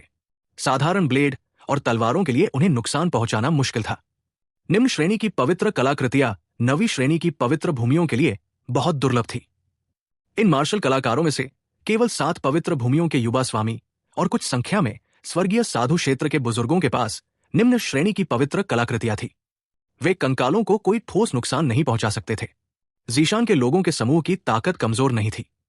फिर भी इसमें कोई आश्चर्य नहीं था कि वे एक भयंकर युद्ध में हार जाएंगे। ब्लैकविंड, बाहर आओ, आरव ने दहाड़ लगाई। ब्लैकविंड दहाड़ते हुए बाहर आया। दहाड़, ब्लैकविंड ने दहाड़ लगाई और सीधे एक कंकाल को पैर से रौंद दिया। ब्लैकविंड पहले ही एक सच्ची ड्रैगन में तब्दील होने के कगार पर पहुंच गया था। उसके मांसल शरीर की शक्ति पहले से ही बहुत ज्यादा नहीं थी। एक सच्चे ड्रैगन की तुलना में अलग, ये वास्तव में इन कंकालों से भी ज्यादा शक्तिशाली था। ब्लैकविंड, तुम जाओ और उन 8वें स्तर के कंकालों से निपटो, आरव ने आदेश दिया। हाँ मास्टर, ब्लैकविंड ने आदेश प्राप्त किया और युद्ध रथ की तरह कंकाल समूह की ओर बढ़ा। उन 8वें स्तर के कंकालों के साथ युद्ध में उतर गया। ब्लैकविंड ड्रैगन वंश के होने के योग्य था। उसकी युद्ध शक्ति इतनी भयानक थी कि उसने लोगों के रोंगटे खड़े कर दिए। उसके विशाल पंजे पवित्र कलाकृतियों के बराबर थे। एक ही पंजे के प्रहार से उन टियर बी कंकालों को भी चकनाचूर कर दिया गया। सभी मार्शल कलाकारों में से केवल आरव ही था जो ब्लैकविंड के दुश्मन को मारने की गति के साथ तालमेल रख सकता था। वे 7वें स्तर के कंकाल आरव की मुट्ठी के नीचे एक भी वार नहीं झेल पाए। आरव ने एक बार एक मुक्का मारकर उत्तम की तलवार तोड़ दी थी। यह देखा जा सकता था कि उसका मांसल शरीर कितना शक्तिशाली था। इसके अलावा आरव ने आदिम ड्रैगन की हड्डी को अपनी भुजा में एकीकृत किया और प्रतिदिन परिष्कृत कर रहा था। उसकी मुट्ठी उसके पूरे शरीर में सबसे शक्तिशाली स्थान थी, बिल्कुल कांच काटने वाले के हीरे की तरह। भले ही इन कंकालों की हड्डियां कुछ ज्यादा ही मजबूत हों, लेकिन आदिम ड्रैगन की हड्डी से ज्यादा मजबूत होना भी संभव नहीं था। इन दो लोगों के जुड़ने से युद्ध की स्थिति में बहुत तेजी से बदलाव आया। 3 पवित्र भूमि के मार्शल कलाकारों के इर्द गिर्द के कंकाल सैनिक बहुत तेजी से भगे। मृत्यु के मुंह से छीने जाने पर 3 पवित्र भूमि के मार्शल कलाकार जोरदार जयकार के साथ फूट पड़े। लेकिन वर्तमान में 3 पवित्र भूमि के मार्शल कलाकारों की हताहतों की संख्या पहले से ही आधे से ज्यादा थी। इसे भारी नुकसान कहा जा सकता है। धमाका। जब सभी जयकार कर रहे थे, तभी अचानक एक आकृति उड़ी और गुफा की दीवारों पर जोरदार टक्कर मारते हुए बाहर आई। जीशान की ओर इशारा करते हुए वो बेकाबू गुस्से में दहाड़ते हुए बोला, इतने सारे मार्शल आर्टिस्ट इसलिए मर गए क्योंकि तुम अपने से ज्यादा काबिल लोगों से जलते थे। क्या अब तुम खुश हो? आसपास का माहौल एकदम से शांत हो गया। जयकारे भी बंद हो गए, सिर्फ जीशान की तीखी डांट सुनकर। तुम मूर्ख, खुद को अचूक समझते हो। युवा स्वामी के तौर पर तुम अपने मातहतों को खतरनाक स्थिति में डालते हो। तुम्हारा इरादा क्या है? तुम खुद ही उन्हें देखो। तुम्हारे उस हास्यास्पद अभिमान के कारण वे तुम्हारे कारण लगभग मर ही गए और किंगस्टोन भी तुम्हारे कारण मर गया। अगर तुम बाहर निकल सकते हो तो तुम स्काईमिस्ट पवित्र भूमि को क्या जवाब दोगे? ये अस्थि आड्डा इतना खतरनाक है और फिर भी तुम इसे बच्चों का खेल समझते हो। वाकई मौत की तलाश में कुछ ही दूरी पर किंगस्टोन की लाश चौंकाने वाली थी। उसे पहले से ही कंकाल सैनिकों द्वारा ब्लेडों की बौछार से काटकर मार दिया गया था। स्काईमिस्ट पवित्र भूमि के युवा स्वामी की वास्तव में यहां दयनीय मृत्यु हुई थी। जीशान ने एक नजर इधर उधर घुमाई तो देखा कि तीनों पवित्र भूमि के मार्शल कलाकार घावों से लथपथ थे। उनके चेहरे पर थकान थी और यह सब उसी की बदौलत था। जीशान ने पाया कि तीनों पवित्र भूमि के मार्शल कलाकार उसे भयंकर निगाहों से देख रहे थे। खास तौर पर स्काईमिस्ट पवित्र भूमि के मार्शल कलाकार जो चाहते थे कि वे तुरंत आकर उसे मार दें। यहां तक कि क्लाउड वॉच टावर पवित्र भूमि के मार्शल कलाकार भी जीशान से बेहद निराश थे। इस दुर्घटना के बाद उन्हें आखिरकार आरव की अहमियत का पता चला, जिस स्थिति का वे पूरी ताकत से सामना करने में असमर्थ थे। आरव ने ऊंट पर चढ़ते ही उसका समाधान कर दिया। ये कंकाल इतने शक्तिशाली थे, लेकिन आरव के सामने एक भी वार नहीं झेल पाए। ये ताकत में पूरी तरह से असमानता थी। मुझे खेद है, माफ करना। हैन, क्या माफी मांगने से आपके मातहतों में जान आ सकती है? क्या माफी मांगने से उनके शरीर पर लगे घाव भर सकते हैं? तुम सच में एक बेवकूफ हो, जिस बेवकूफी को सुधारा नहीं जा सकता। जीशान का बर्दाश्त करने की हदें पहले ही पार कर चुकी थी। इस बार वो आखिरकार सहम गया और इस बार जीशान ने आखिरकार पश्चाताप के आंसू बहाए। ठीक है, अब उसे डांटना बंद करो। बेहतर होगा कि तुम हिम्मत रखो, ये अभी खत्म नहीं हुआ है। लगता है हमने इस बार एक असाधारण लाश को भड़का दिया है। आरव ने अचानक एक गंभीर भाव के साथ कहा। सभी के चेहरे बदल गए। सभी को यकीन नहीं था कि इसका क्या मतलब है। सभी कंकाल स्पष्ट रूप से खत्म हो चुके थे। अब क्या खतरा रह गया था?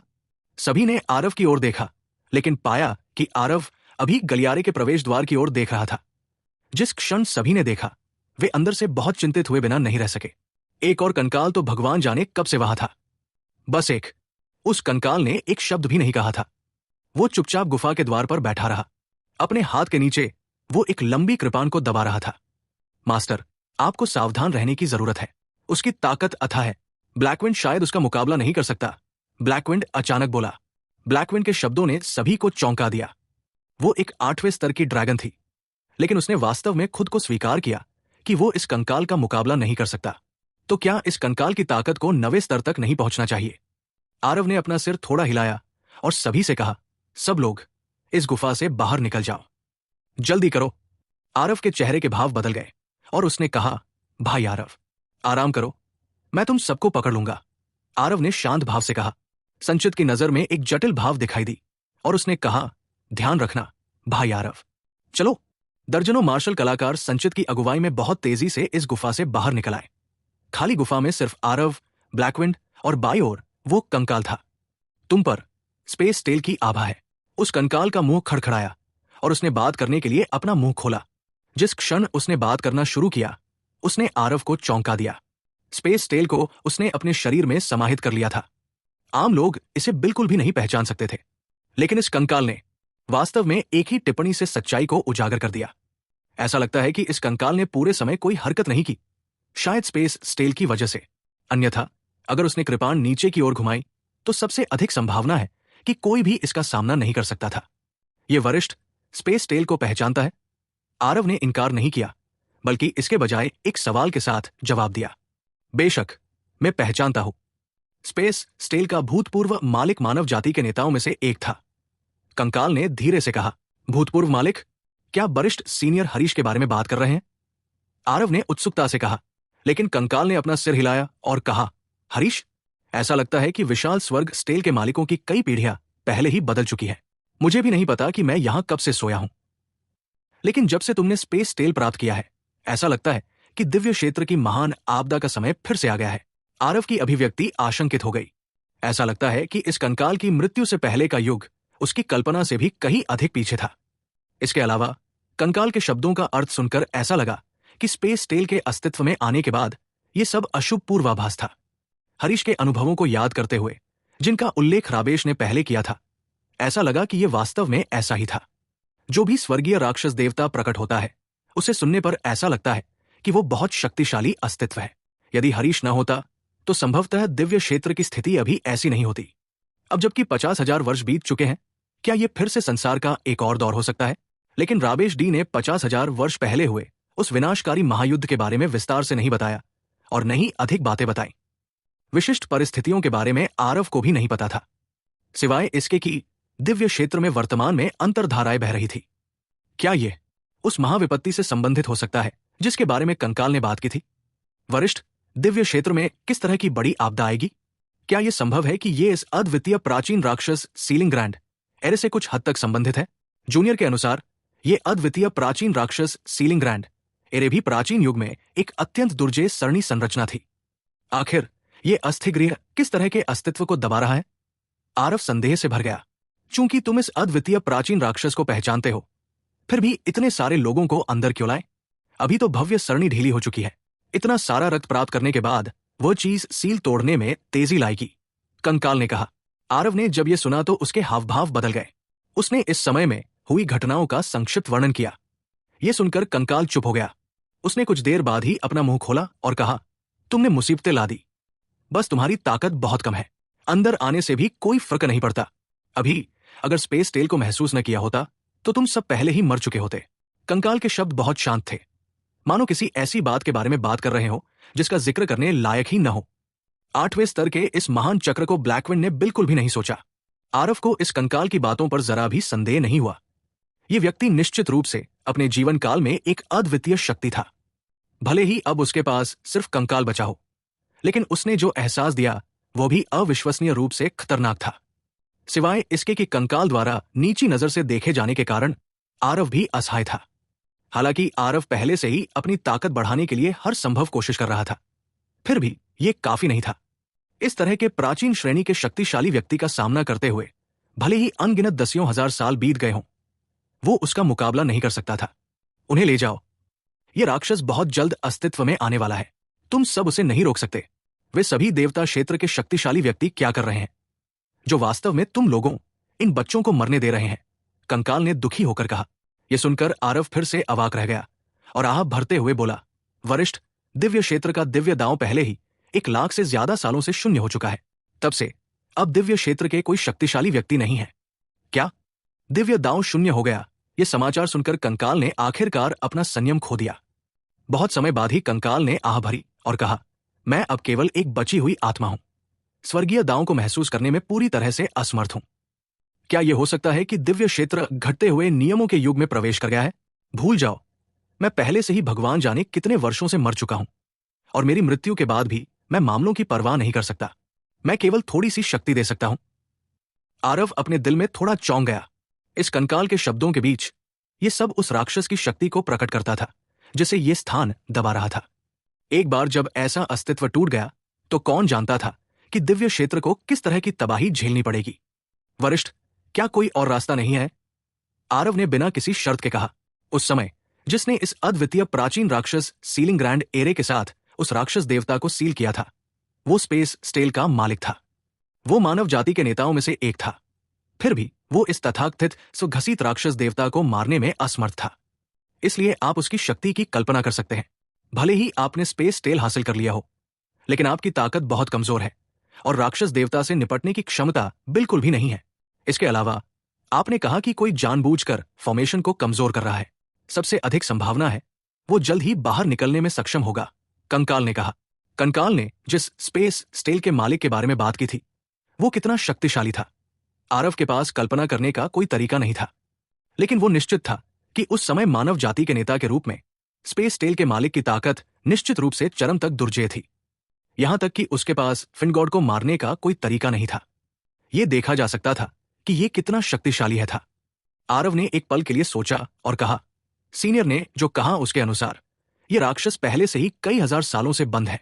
संभवतः वर्तमान में उसकी ताकत पहले से ही एक अंश मात्र है। अगर राक्षस को मारने की बात की जाए तो क्या अब सबसे अच्छा मौका नहीं होगा? कंकाल कुछ देर चुप रहा और बोला, जूनियर, तुम बहुत जल्दबाज हो, लेकिन ऐसा कोई तरीका नहीं है कि तुम उसका मुकाबला कर सको। तुम्हारे पास स्पेस स्टील है, जितनी जल्दी हो सके उसे विकसित करना सबसे अच्छा है। इस तरह शायद अभी भी एक राक्षस को मारने का मौका हो सकता है। लेकिन आरव ने जिद करते हुए अपना सिर हिलाया और कहा, जूनियर, इसे आजमाना चाहता है। गड़गड़ाहट। अचानक पूरी आतंरिक दुनिया कांपने लगी। आरव के हाव भाव बदल गए। ये कंपन स्पष्ट रूप से शैतान सीलिंग ग्रैंड एरे की दिशा से आ रहा था। क्या ये शुरू हो गया है? लगता है कि मैं भी जाने के समय पर पहुंच गया हूं। जूनियर, भविष्य के मामले तुम्हें सौंपे जाएंगे। तुम पर मैंने स्पेस स्टेल के मालिक की छाया देखी। सावधान रहो, कंकाल ने यह वाक्य कहा, फिर दाएं मुड़ा और चला गया। आरव के हाव भाव थोड़े गहरे थे और वो भी मुड़ा और चला गया। आरव को सुरक्षित बाहर आते देख सभी ने राहत की सांस ली। भाई आरव, यह वास्तव में बहुत अच्छा है कि तुम ठीक हो। पता नहीं भूमिगत में क्या हुआ जिससे वास्तव में पृथ्वी भी कांप उठी। इसके अलावा ये ज़ॉम्बी वास्तव में ज्वार के पानी की तरह भूमिगत की ओर बढ़ रहे हैं। अति चिंतित होकर कहा।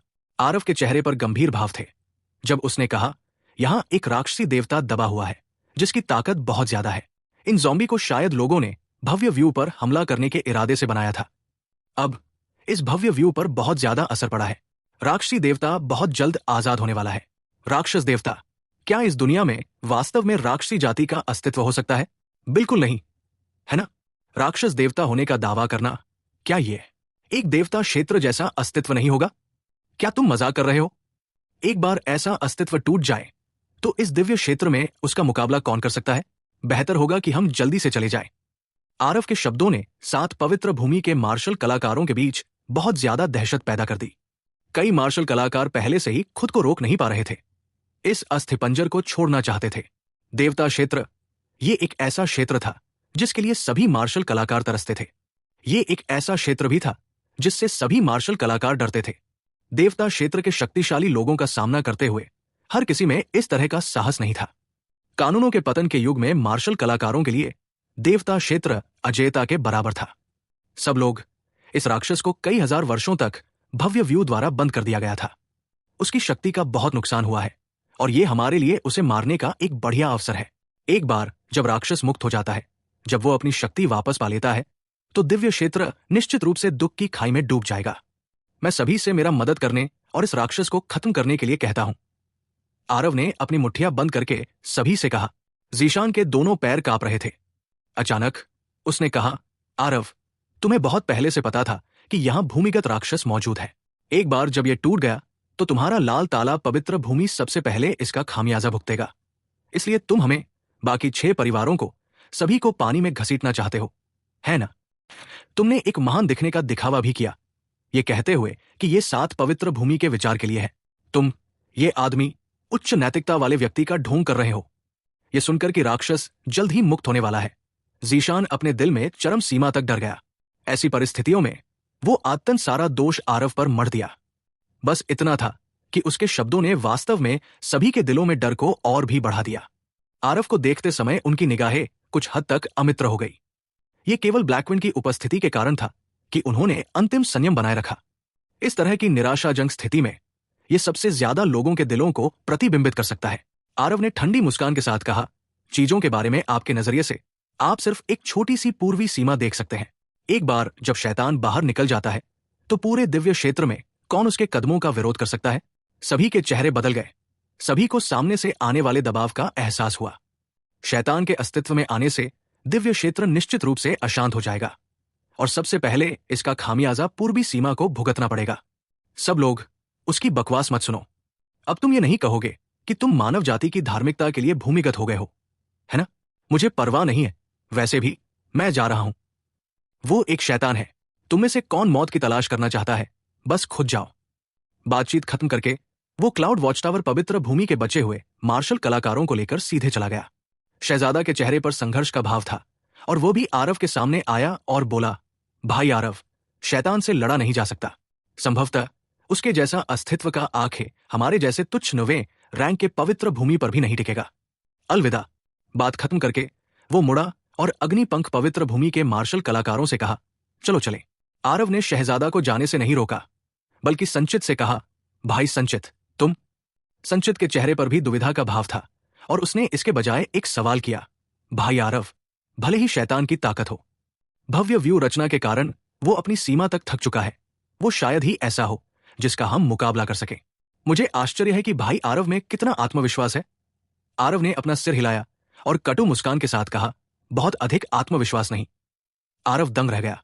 उसने शुरू में सोचा था कि आरव इतना दृढ़ निश्चयी है, उसे कमोबेश कुछ आत्मविश्वास तो होगा ही, लेकिन अब उसे देखकर आरव पूरी तरह से खिलवाड़ कर रहा था। भाई आरव, क्या इस तरह से मौत को गले लगाना ठीक है? क्या ये इसके लायक है? संचित ने पूछा। आरव मुस्कुराया और कहा, इसके लायक या इसके लायक कुछ नहीं है, केवल इच्छा या अनिच्छा है। मैं, आरव, ये करना चाहता हूं, इसलिए मैं इसे करूंगा। ये इतना सरल है। संचित फिर से अचंभित हो गया। अगर आरव उससे कोई महान सिद्धांत की बात करता तो वो निश्चित रूप से पीछे मुड़कर चला जाता, लेकिन आरव के शब्दों ने उसके दिल को झकझोर दिया। असली आदमी काम करते समय सिर्फ साफ चेतना चाहता है। मरने से पहले और मरने के बाद अपनी प्रतिष्ठा की परवाह कौन करता है? ठीक है भाई आरव, मैं, संचित, आज तुम्हारे साथ पागल होने जा रहा हूं। संचित फिर से पीछे मुड़ा और उड़ता इंद्रधनुष पवित्र भूमि के मार्शल कलाकारों से कहा, हालांकि मैं उड़ता इंद्रधनुष पवित्र भूमि का युवा स्वामी हूं, लेकिन आज की बात है, मैं तुम लोगों को मजबूर नहीं करूंगा।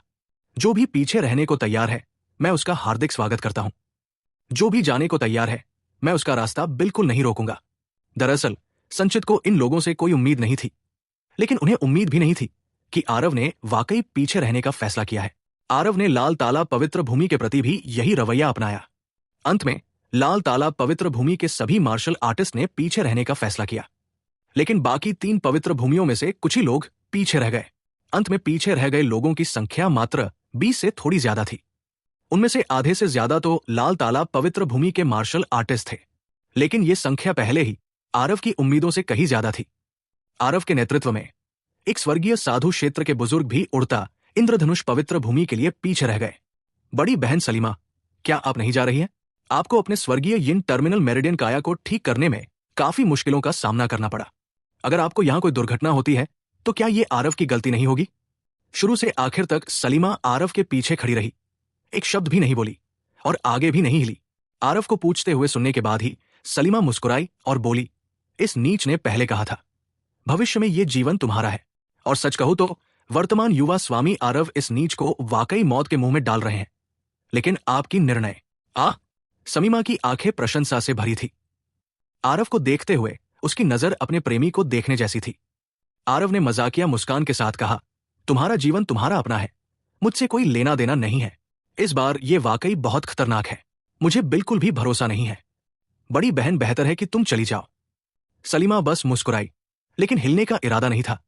आरव असहाय था और अब और आग्रह नहीं कर सकता था। गड़गड़ाहट, भूमिगत कंपन और भी भयंकर हो गए। भूमिगत मार्ग में शैतानी काली क्यूई की लपटें वास्तव में हर जगह फैलने लगी। आरव की अभिव्यक्ति बदल गई और उसने कहा, इतनी शक्तिशाली शैतानी ऊर्जा, वास्तव में शैतानी देवता होने का हकदार, अद्वितीय प्राचीन शैतानी सीलिंग ग्रैंड एरे द्वारा इतने सालों तक सील किए जाने के बाद वो वास्तव में अभी भी इतनी शक्तिशाली काली ऊर्जा के साथ फट सकता है। ऐसा लगता है कि शैतानी देवता बहुत जल्द ही मुक्त होने वाला है। चलो जल्दी करो और चलो। राक्षस अभी तक मुक्त नहीं हुआ था और पहले से ही इतनी शक्तिशाली शैतानी ऊर्जा को फैला चुका था। इससे सभी लोग अनजाने में अपने दिलों में और भी अधिक चिंतित हो गए। स्वूश स्वूश स्वूश। बाहर आरव द्वारा स्थापित मार्ग से कई दर्जन आकृतियां बाहर निकल गए। पू, मानव जाति के नायक होने का नाटक क्यों कर रहे हो? अगर तुम खुद मौत की तलाश में जाते हो तो कोई बात नहीं, तुम हमें बलि का बकरा भी बनाना चाहते हो। क्या नायक बनना इतना आसान है? प्रसिद्धि और प्रशंसा के लिए मछली पकड़ना। जीशान ने प्रवेश द्वार पर थूका। जैसे ही ये शब्द निकले, सबकी निगाहें तिरस्कार भरी नजरों से भर गई। आरव न होते तो तुम पहले ही कई बार मर चुके होते। तुम्हें अभी भी यहां व्यंग्यात्मक टिप्पणी करने की क्षमता है। अपने स्तर पर बेशर्म होना भी एक तरह का क्षेत्र माना जाता है। शहजादा ने ठंडी मुस्कान के साथ कहा। भले ही उसमें राक्षस का सामना करने की हिम्मत नहीं थी, फिर भी वो आरव के चयन की बहुत प्रशंसा करता था। इसके अलावा आरव ने वाकई कई बार सबको बचाया था। ये एक निर्विवाद तथ्य था। शहजादा, बहुत ऊंचे दर्जे की बात मत करो। क्या तुम भी भाग नहीं आए? मुझ पर टिप्पणी करने का तुम्हें क्या अधिकार है? और तुम लोग, तुम में से हर कोई मुझे इस तरह के भाव से क्यों देख रहा है? अगर तुम्हें क्षमता है तो नीचे जाओ। जीशान ने दहाड़ लगाई। बार बार के प्रहारों के कारण जीशान का मन पहले ही पूरी तरह से संतुलन खो चुका था, लेकिन उसके शब्द अभी भी बहुत तीखे थे। चाहे जो भी कारण हो, भागना तो भागना ही था। इन मार्शल कलाकारों ने शर्मिंदगी के भाव प्रकट करते हुए अपना चेहरा दूसरी ओर कर लिया। सभी लोगों की मानसिकता ऐसी थी, उन्हें लगता था कि अगर आसमान गिर जाए तो उसे ऊपर उठाने के लिए लंबे लंबे लोग होंगे। अस्तित्व में आने वाले शैतानी देवता वे दिव्य राजा शक्तियां होनी चाहिए जो दुश्मन का सामना करने के लिए बाहर आए। इस तरह के खतरे का सामना करने के लिए उनकी क्या जिम्मेदारी और कर्तव्य था? आरव जैसे लोग निस्संदेह आग में उड़ने वाले पतंगे थे। जीशान जैसे लोग उनका उपहास भी उड़ाते थे। वाह, बहुत जिंदादिल हो। क्या तुम लोग अंदर नहीं गए? तुम इतनी जल्दी बाहर क्यों आ गए? तुम मेरे लिए इस तरह से बहुत मुश्किल बना रहे हो। अचानक एक डरावनी आवाज सुनाई दी, जिससे सभी डरकर उछल पड़े। पूरी तरह से काले कपड़े पहने दो लोग अचानक प्रकट हुए। वास्तव में उन्हें इसके बारे में पहले पता ही नहीं चला। शहजादा ने थोड़े उदास भाव से कहा, तुम लोग कौन हो? यहां ताकत का प्रदर्शन कर रहे हो? क्या तुम्हें नहीं पता कि शैतान अभी अस्तित्व में आने वाला है? काले कपड़े पहने दो लोगों ने एक दूसरे को देखा और अजीब तरह से हंसे बिना नहीं रह सके। उनमें से एक ने जोरदार हंसी के साथ कहा, शैतान देवता अस्तित्व में आ रहा है? बेशक हम जानते हैं, क्योंकि इस शैतान को हमने आजाद किया है। जैसे ही ये शब्द निकले, सबके चेहरे एकदम बदल गए। कोई आश्चर्य नहीं कि आरव ने कहा कि किसी के पीछे छिपे इरादे थे। पता चला कि उसने वाकई सही निशाना साधा था। जी, हालांकि तुम्हारी ताकत थोड़ी कम है, लेकिन लॉर्ड फिंडगार्ड के खून के रूप में यह मुश्किल से पर्याप्त है। मूल रूप से तुम लोगों ने खुद को अंदर भेजकर हमें कुछ परेशानी से बचाया। अब हम केवल व्यक्तिगत रूप से कार्रवाई कर सकते हैं और तुम्हें अंदर भेज सकते हैं। दूसरे व्यक्ति ने अजीब सी हंसी के साथ कहा, तुम लोग कौन हो? तुम इस तरह का काम क्यों करना चाहते हो जो मानव जाति को धोखा देता है? शहजादा ने पूछताछ की। ठीक है, तुम हमें उनकी पवित्र अनुयायी कह सकते हो। ठीक है, बिना प्रतिरोध के आत्मसमर्पण करो, उनमें से एक ने शांत भाव से कहा। जब आरव और बाकी लोग भूमिगत गहराई में भागे तो वे अपनी आंखों के सामने के दृश्य को देखकर अचंभित रह गए। जमीन के नीचे एक बहुत बड़ी गुफा थी। इस समय पूरी गुफा के अंदर शैतानी ऊर्जा भरी हुई थी। पूर्व, दक्षिण, पश्चिम उत्तर और मध्य सभी 5 स्थानों पर 5 बलि वेदियां थी, जिन्हें पता नहीं किसने बनाया था। इस समय वे सभी लाशें बलि वेदियों से घिरे क्षेत्र की ओर बिना अपनी जान की परवाह किए चल रही थी। वे सीधे रक्त धुंध के बादल में बदल गए, फिर सीधे बीच में बलि वेदियों द्वारा अवशोषित हो गए। भाई आरव, ये सभी ज़ॉम्बी अपनी जान की परवाह किए बिना अंदर क्यों घुस रहे हैं? संचित को बहुत झटका लगा। इन ज़ॉम्बी को मूल रूप से कृत्रिम रूप से परिष्कृत किया गया था। वे सभी लोगों द्वारा नियंत्रित हैं। आरव ने शांति से कहा, क्या ये सभी ज़ॉम्बी कृत्रिम रूप से परिष्कृत है? इसके लिए कितने लोगों की जान लेनी है? क्या ऐसा हो सकता है कि उन सुपर पवित्र भूमि को इसकी परवाह नहीं है? संचित को इससे बहुत झटका लगा। यहां भूमिगत ज़ॉम्बी की संख्या शायद 100 मिलियन से ज्यादा थी। इतने सारे ज़ॉम्बी को परिष्कृत करने के लिए क्या इतने सारे लोगों को मारना नहीं पड़ेगा? आखिर कौन सा गुट इस हद तक ऐसा कर सकता है? छठे स्तर से नीचे के मार्शल आर्टिस्ट दिव्य क्षेत्र में किसी काम के नहीं है। जब तक ये थोड़ा गुप्त रूप से किया जाता है, तब तक ये राशि इकट्ठा करना कोई मुश्किल काम नहीं था। मैं बस उत्सुक हूं, आखिर कौन सी ताकत देवताओं और भूतों की जानकारी के बिना ये सब कर सकती है? आरव ने गंभीर भाव से कहा। मेडिसिन किंग हॉल के विनाश से लेकर दिव्य क्षेत्र में होने वाली विभिन्न प्रकार की विचित्र घटनाओं तक, फिर इस अद्वितीय प्राचीन राक्षसी सीलिंग ग्रैंड एरे तक, दिव्य क्षेत्र जो सतह पर शांत ला रहा था, संभवतः बहुत पहले ही अंतर्धाराओं से भर गया है। बस ये था कि ये गुट बहुत गहराई से छिपा हुआ था। सभी को अभी तक इसके अस्तित्व के बारे में पता नहीं चला था। फिर हम बस उन्हें निष्क्रिय रूप से बलिदान देते हुए देखने जा रहे हैं। आरव ने बिना किसी शर्त के कहा। इतने सारे ज़ॉम्बी के साथ वे सभी को नहीं मार सकते थे। लोगों के मरने के बाद दुष्ट ऊर्जा एकत्रित हो जाती थी और चरम यीन भूमि का ये क्षेत्र शक्तिशाली चरम यीन ऊर्जा से भरा हुआ था। ये लाशें इन 2 प्रकार की ऊर्जा को दुष्ट यीन ऊर्जा में मिला सकती थी। दुष्ट यीन ऊर्जा की संक्षारक प्रकृति अत्यंत मजबूत थी। सरणी संरचनाओं को नष्ट करने के लिए इसका उपयोग करना सबसे उपयुक्त था। भले ही अद्वितीय प्राचीन दानव सीलिंग ग्रैंड एरे एक प्राचीन शीर्ष स्तरीय ग्रैंड एरे था, समय बीतने के साथ इसकी शक्ति पहले से ही बहुत कम हो गई थी। इन दुष्ट यीन ऊर्जा के क्षरण को जोड़ते हुए भीतर और बाहर के शैतान देवता के एक साथ हमले के तहत ग्रैंड एरे पहले से ही पतन के कगार पर था। आरव ने अपना सिर हिलाया और कहा, अब बहुत देर हो चुकी है। जब तक इस दुनिया में अभी भी देव क्षेत्र की ताकतें नहीं हैं, तब तक इस अद्वितीय प्राचीन राक्षस सीलिंग ग्रैंड एरे को मजबूत करने का कोई तरीका नहीं होगा। अन्यथा भले ही हम इन लाशों को मार दें, लेकिन इससे भी मामले में कोई मदद नहीं मिलेगी। राक्षसी देवता का अस्तित्व में आना एक अजेय प्रवृत्ति है। पूरी तरह से गहरी सांस ली और भविष्य में दिव्य क्षेत्र की स्थिति के बारे में चिंतित होने से खुद को रोक नहीं सका। दिव्य क्षेत्र में राक्षस जाति के विवरण के बारे में यह केवल किंवदंतियों में मौजूद था। केवल कुछ प्राचीन अभिलेखों में कभी कभी राक्षस जाति का उल्लेख होता है। नोट, यहां आप सभी को कुछ बताना है। राक्षसी जानवर जाति और राक्षसी साधक के बीच बड़ा अंतर है। राक्षसी जानवर जाति के लिए पैदाइशी प्राकृतिक जन्म प्रक्रिया है, जैसे ब्रेव जो एक दिव्य बाघ है, लेकिन राक्षसी साधक कहे, शैतान साधक कहे, पैशाचिक साधक कहे, वे सब अलग हैं। वे मनुष्य, राक्षसी जानवर या और कुछ जीवित विशिष्ट जाति भी हो सकते हैं। जो लोग किसी भी कारण से रक्त, लास और काले ऊर्जा के साधक बन जाते हैं, अन्य जाति जैसे मानव हो या राक्षसी जानवर या और कोई, वे सब ऊपर उठने के लिए कोई हत्या, कोई शर्मनाक काम किए होंगे, लेकिन उनकी अंदर सामान्य औचित्य सीमा रहता है जिससे वे आगे नहीं बढ़ते। लेकिन शैतान या राक्षस साधक का कोई नैतिकता मूल्य नहीं होता है। उन्हें बस लोगों को कुचलना है और अधीनस्थ मालिक की बात सुनेगा। बिना कारण वे आकरण लोगों को भी मार देते थे। ये असीम और असीम महाद्वीप का विस्तार हमेशा मानव जाति और राक्षस जाति के शासन के अधीन रहा है।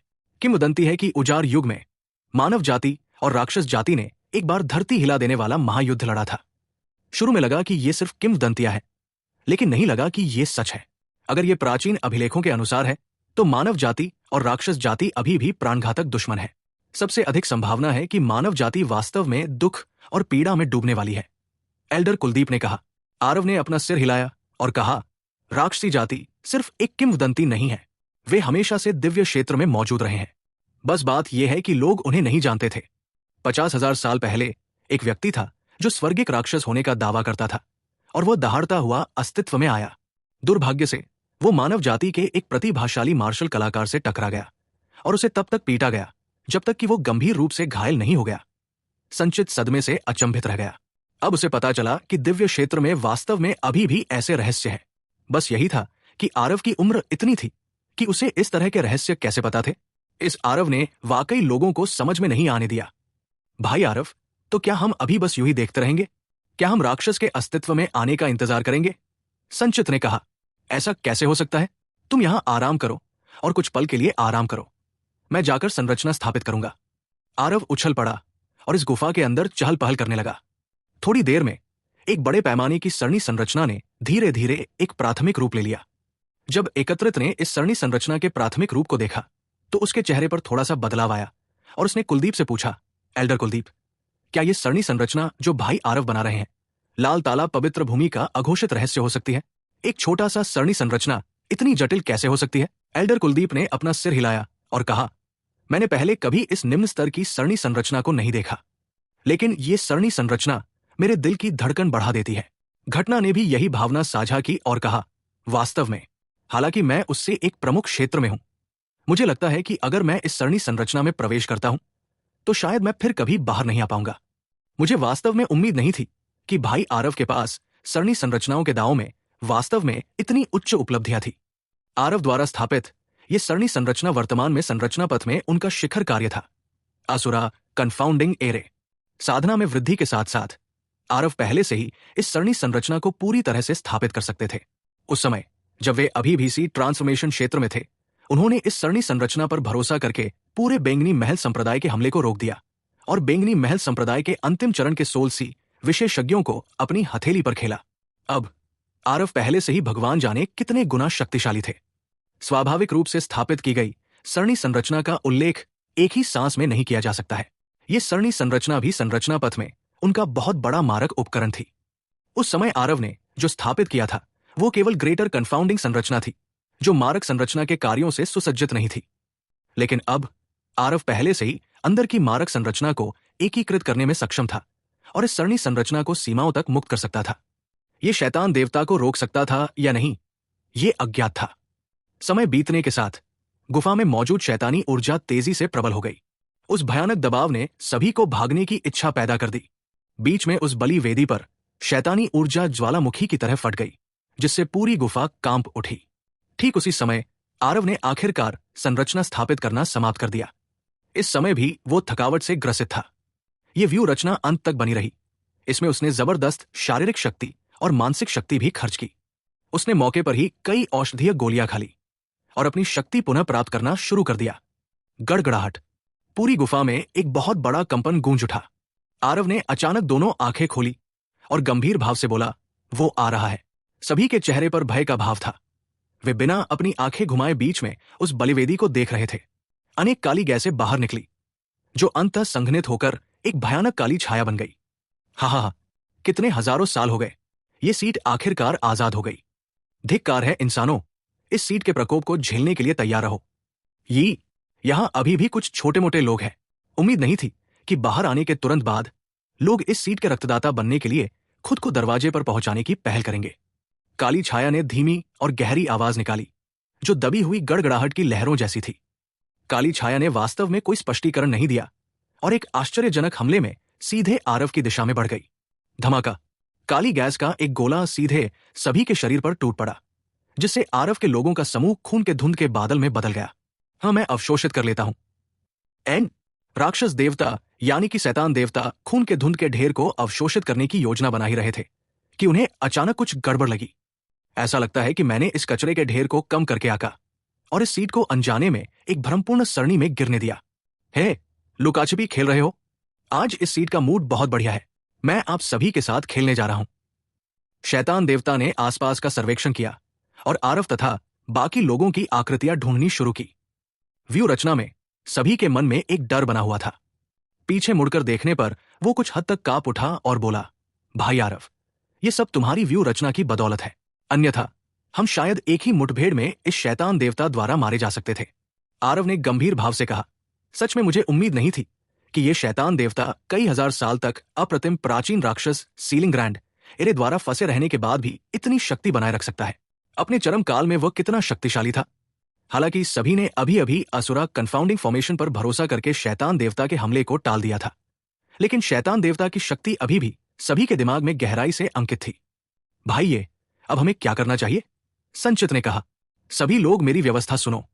मैं व्यू रचना में हेरफेर करूंगा और लगातार उस शैतान देवता की शक्ति को खर्च करूंगा। समझे? आरव ने प्रत्येक व्यक्ति के लिए व्यवस्था की। व्यू रचना के सत्य और धोखे को उधार लेना उनकी शक्ति को सीमाओं तक ले जा सकता था। धमाका! शैतान देवता ने फिर से एक आक्रमण करके एक भ्रम को ध्वस्त कर दिया। चील वैद से एक हमला हुआ जो सीधे शैतान देवता की ओर बढ़ रहा था, लेकिन शैतान देवता ने बस हल्का सा हाथ हिलाया और सीधे उस हमले को मिटा दिया। भौतिक शरीर न होना वाकई बहुत तकलीफदेह है। लगता है मुझे पहले किसी इंसान के शरीर पर कब्जा करना होगा। धिक्कार है ताओवादी परम स्वर्ग ने। उसने वास्तव में मेरे भौतिक शरीर को नष्ट करने के लिए स्पेस टेल का इस्तेमाल किया। शैतान देवता ने धीरे से कहा। आसपास लगातार आरव और समूह के हमले हो रहे थे, लेकिन ये हमले शैतान देवता को कोई खतरा नहीं पहुंचा सके। उसने अपने हाथ की एक लहर से इन हमलों को नष्ट कर दिया। फिर चाहे वो स्वर्ग आरोहण क्षेत्र के मार्शल कलाकारों के हमले हों या स्वर्गीय साधु क्षेत्र के मार्शल कलाकारों के हमलों की एक केंद्रित श्रृंखला के बाद एक अद्वितीय शक्तिशाली हमला शून्य को भेदता हुआ शैतान देवता के मुख्य शरीर पर भारी रूप से गिरा। आहे! उस तथाकथित शैतान देवता ने एक दयनीय चीख मारी। उसका शरीर पीछे की ओर उड़ गया।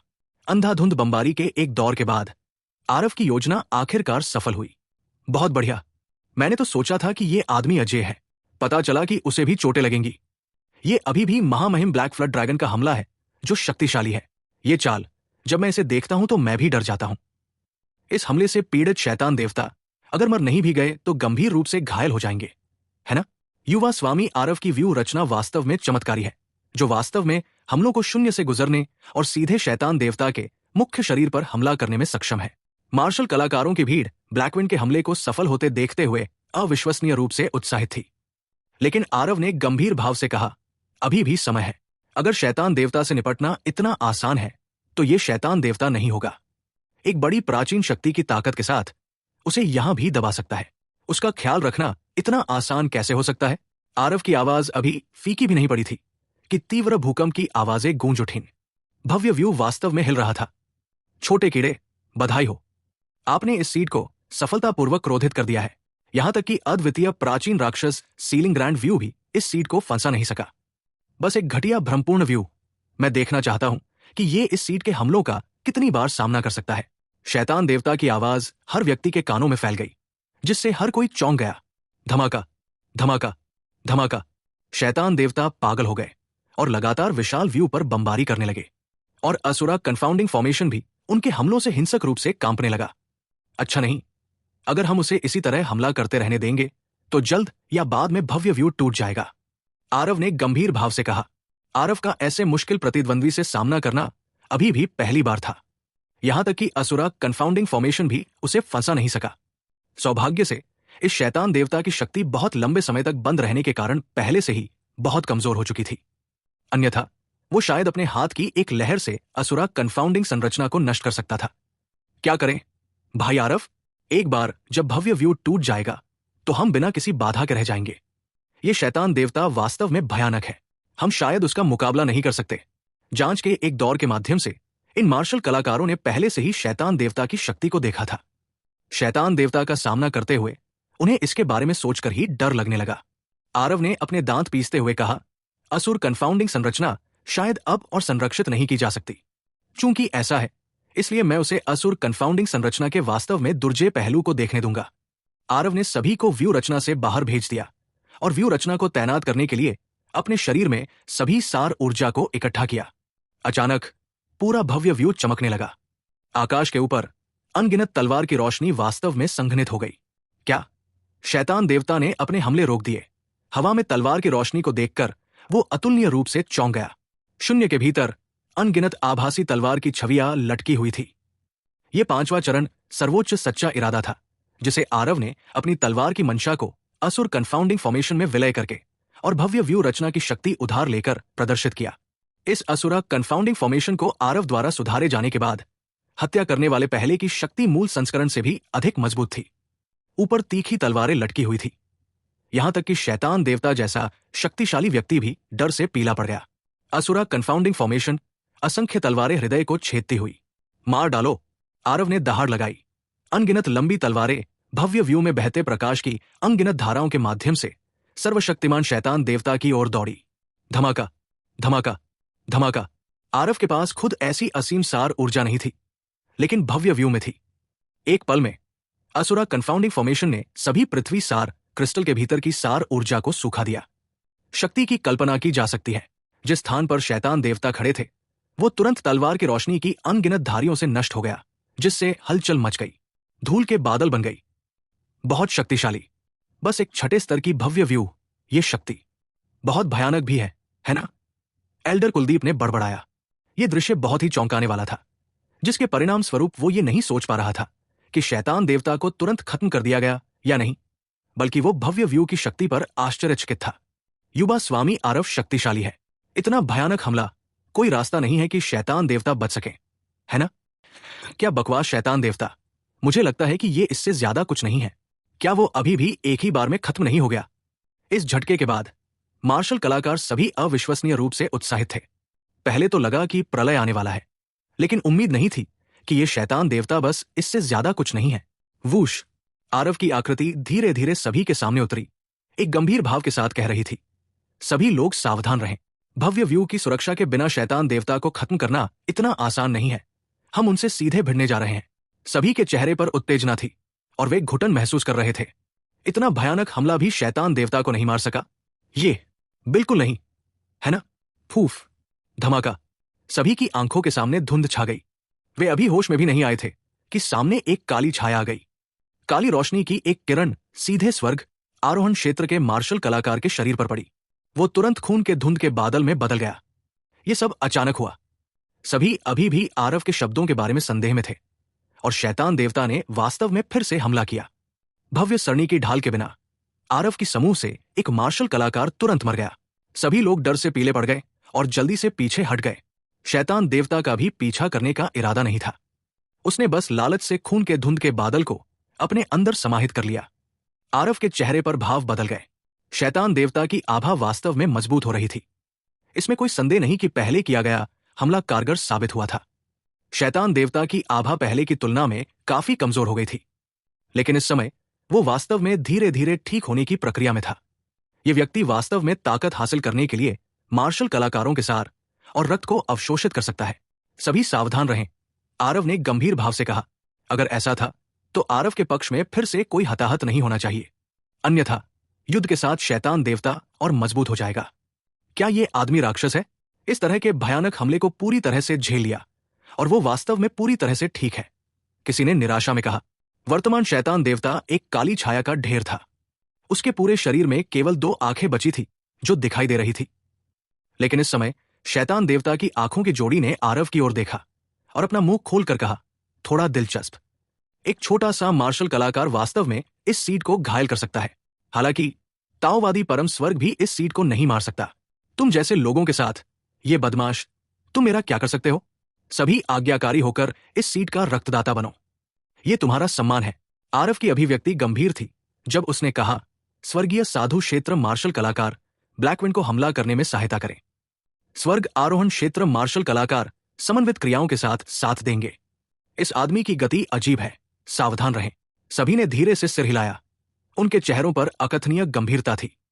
शैतान देवता की शक्ति उनकी कल्पना से कहीं अधिक थी। किसी को पता होना चाहिए, अनगिनत वर्षों तक शैतान देवता को बंद करने के बाद भी ये स्थिति थी। हाँ, लगता है तुम अभी भी उम्मीद नहीं छोड़ रहे हो।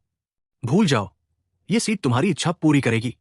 शैतान देवता ने एक अजीब सी हंसी निकाली और फुसफुसाते हुए गायब हो गए। सावधान! आरव ने अचानक एक हथेली को आगे बढ़ाया। एक स्वर्ग आरोहण क्षेत्र मार्शल कलाकार को दूर धकेल दिया। एक काली छाया सीधे उस जगह से गुजरी जहां वो खड़ा था। आरव द्वारा धकेले जाने पर उस मार्शल कलाकार को आखिरकार होश आया और अनजाने में उसे ठंडा पसीना आ गया। बहुत बहुत धन्यवाद, युवा स्वामी आरव। वो मार्शल कलाकार बात करते समय हकला भी रहा था। अभी अभी वास्तव में बहुत नजदीकी से बचा था। अगर आरव ने कोई चाल नहीं चली होती तो उसका नतीजा पहले वाले व्यक्ति जैसा ही होता। वो ये ओरिजिन मैग्नेटिक फील्ड है?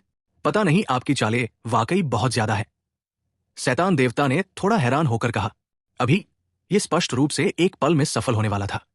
निर्णायक मोड़ पर ऐसा लगा जैसे किसी ने उसे थोड़ा घसीटा हो, जिससे उसका शरीर अचानक नीचे गिर गया हो और वो छोटा सा हिस्सा स्थिर हो गया हो। इस तरह उस मार्शल कलाकार ने मुश्किल से उसके हमले से बचाव किया। पहले असुरा कन्फाउंडिंग फॉर्मेशन था, फिर ओरिजिन मैग्नेटिक फील्ड।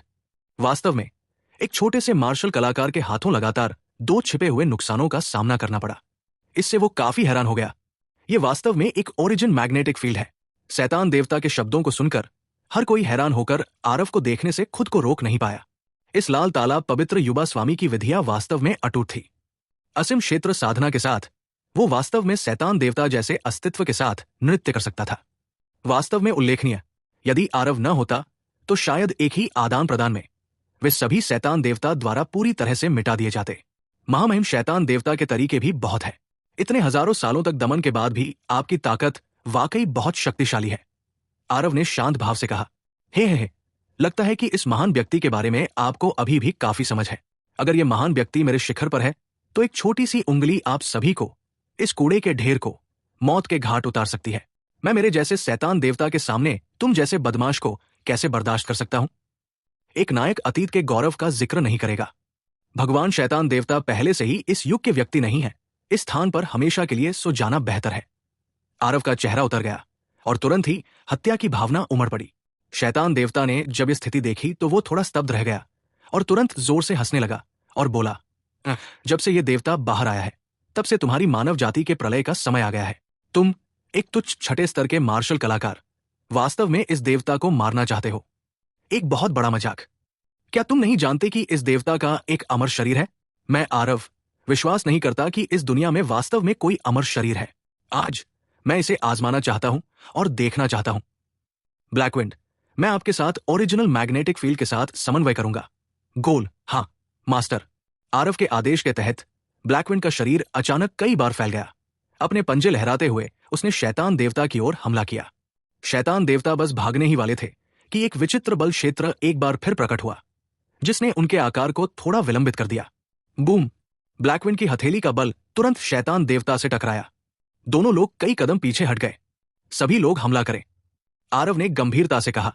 यह दृश्य देखकर सभी के हौसले बुलंद हो गए। सभी ने हथियार उठा लिए और आगे बढ़ गए। आरव ने समय समय पर मूल चुंबकीय क्षेत्र के साथ शैतान देवता के निशानों में हस्तक्षेप किया, जिसके परिणाम स्वरूप उन पर सामने और पीछे से हमला किया गया। एक पल के लिए आरव का पक्ष वास्तव में मजबूती से ऊपरी हाथ ले लिया, विशेष रूप से ब्लैकविंड के हमले जो शक्ति से भरे थे।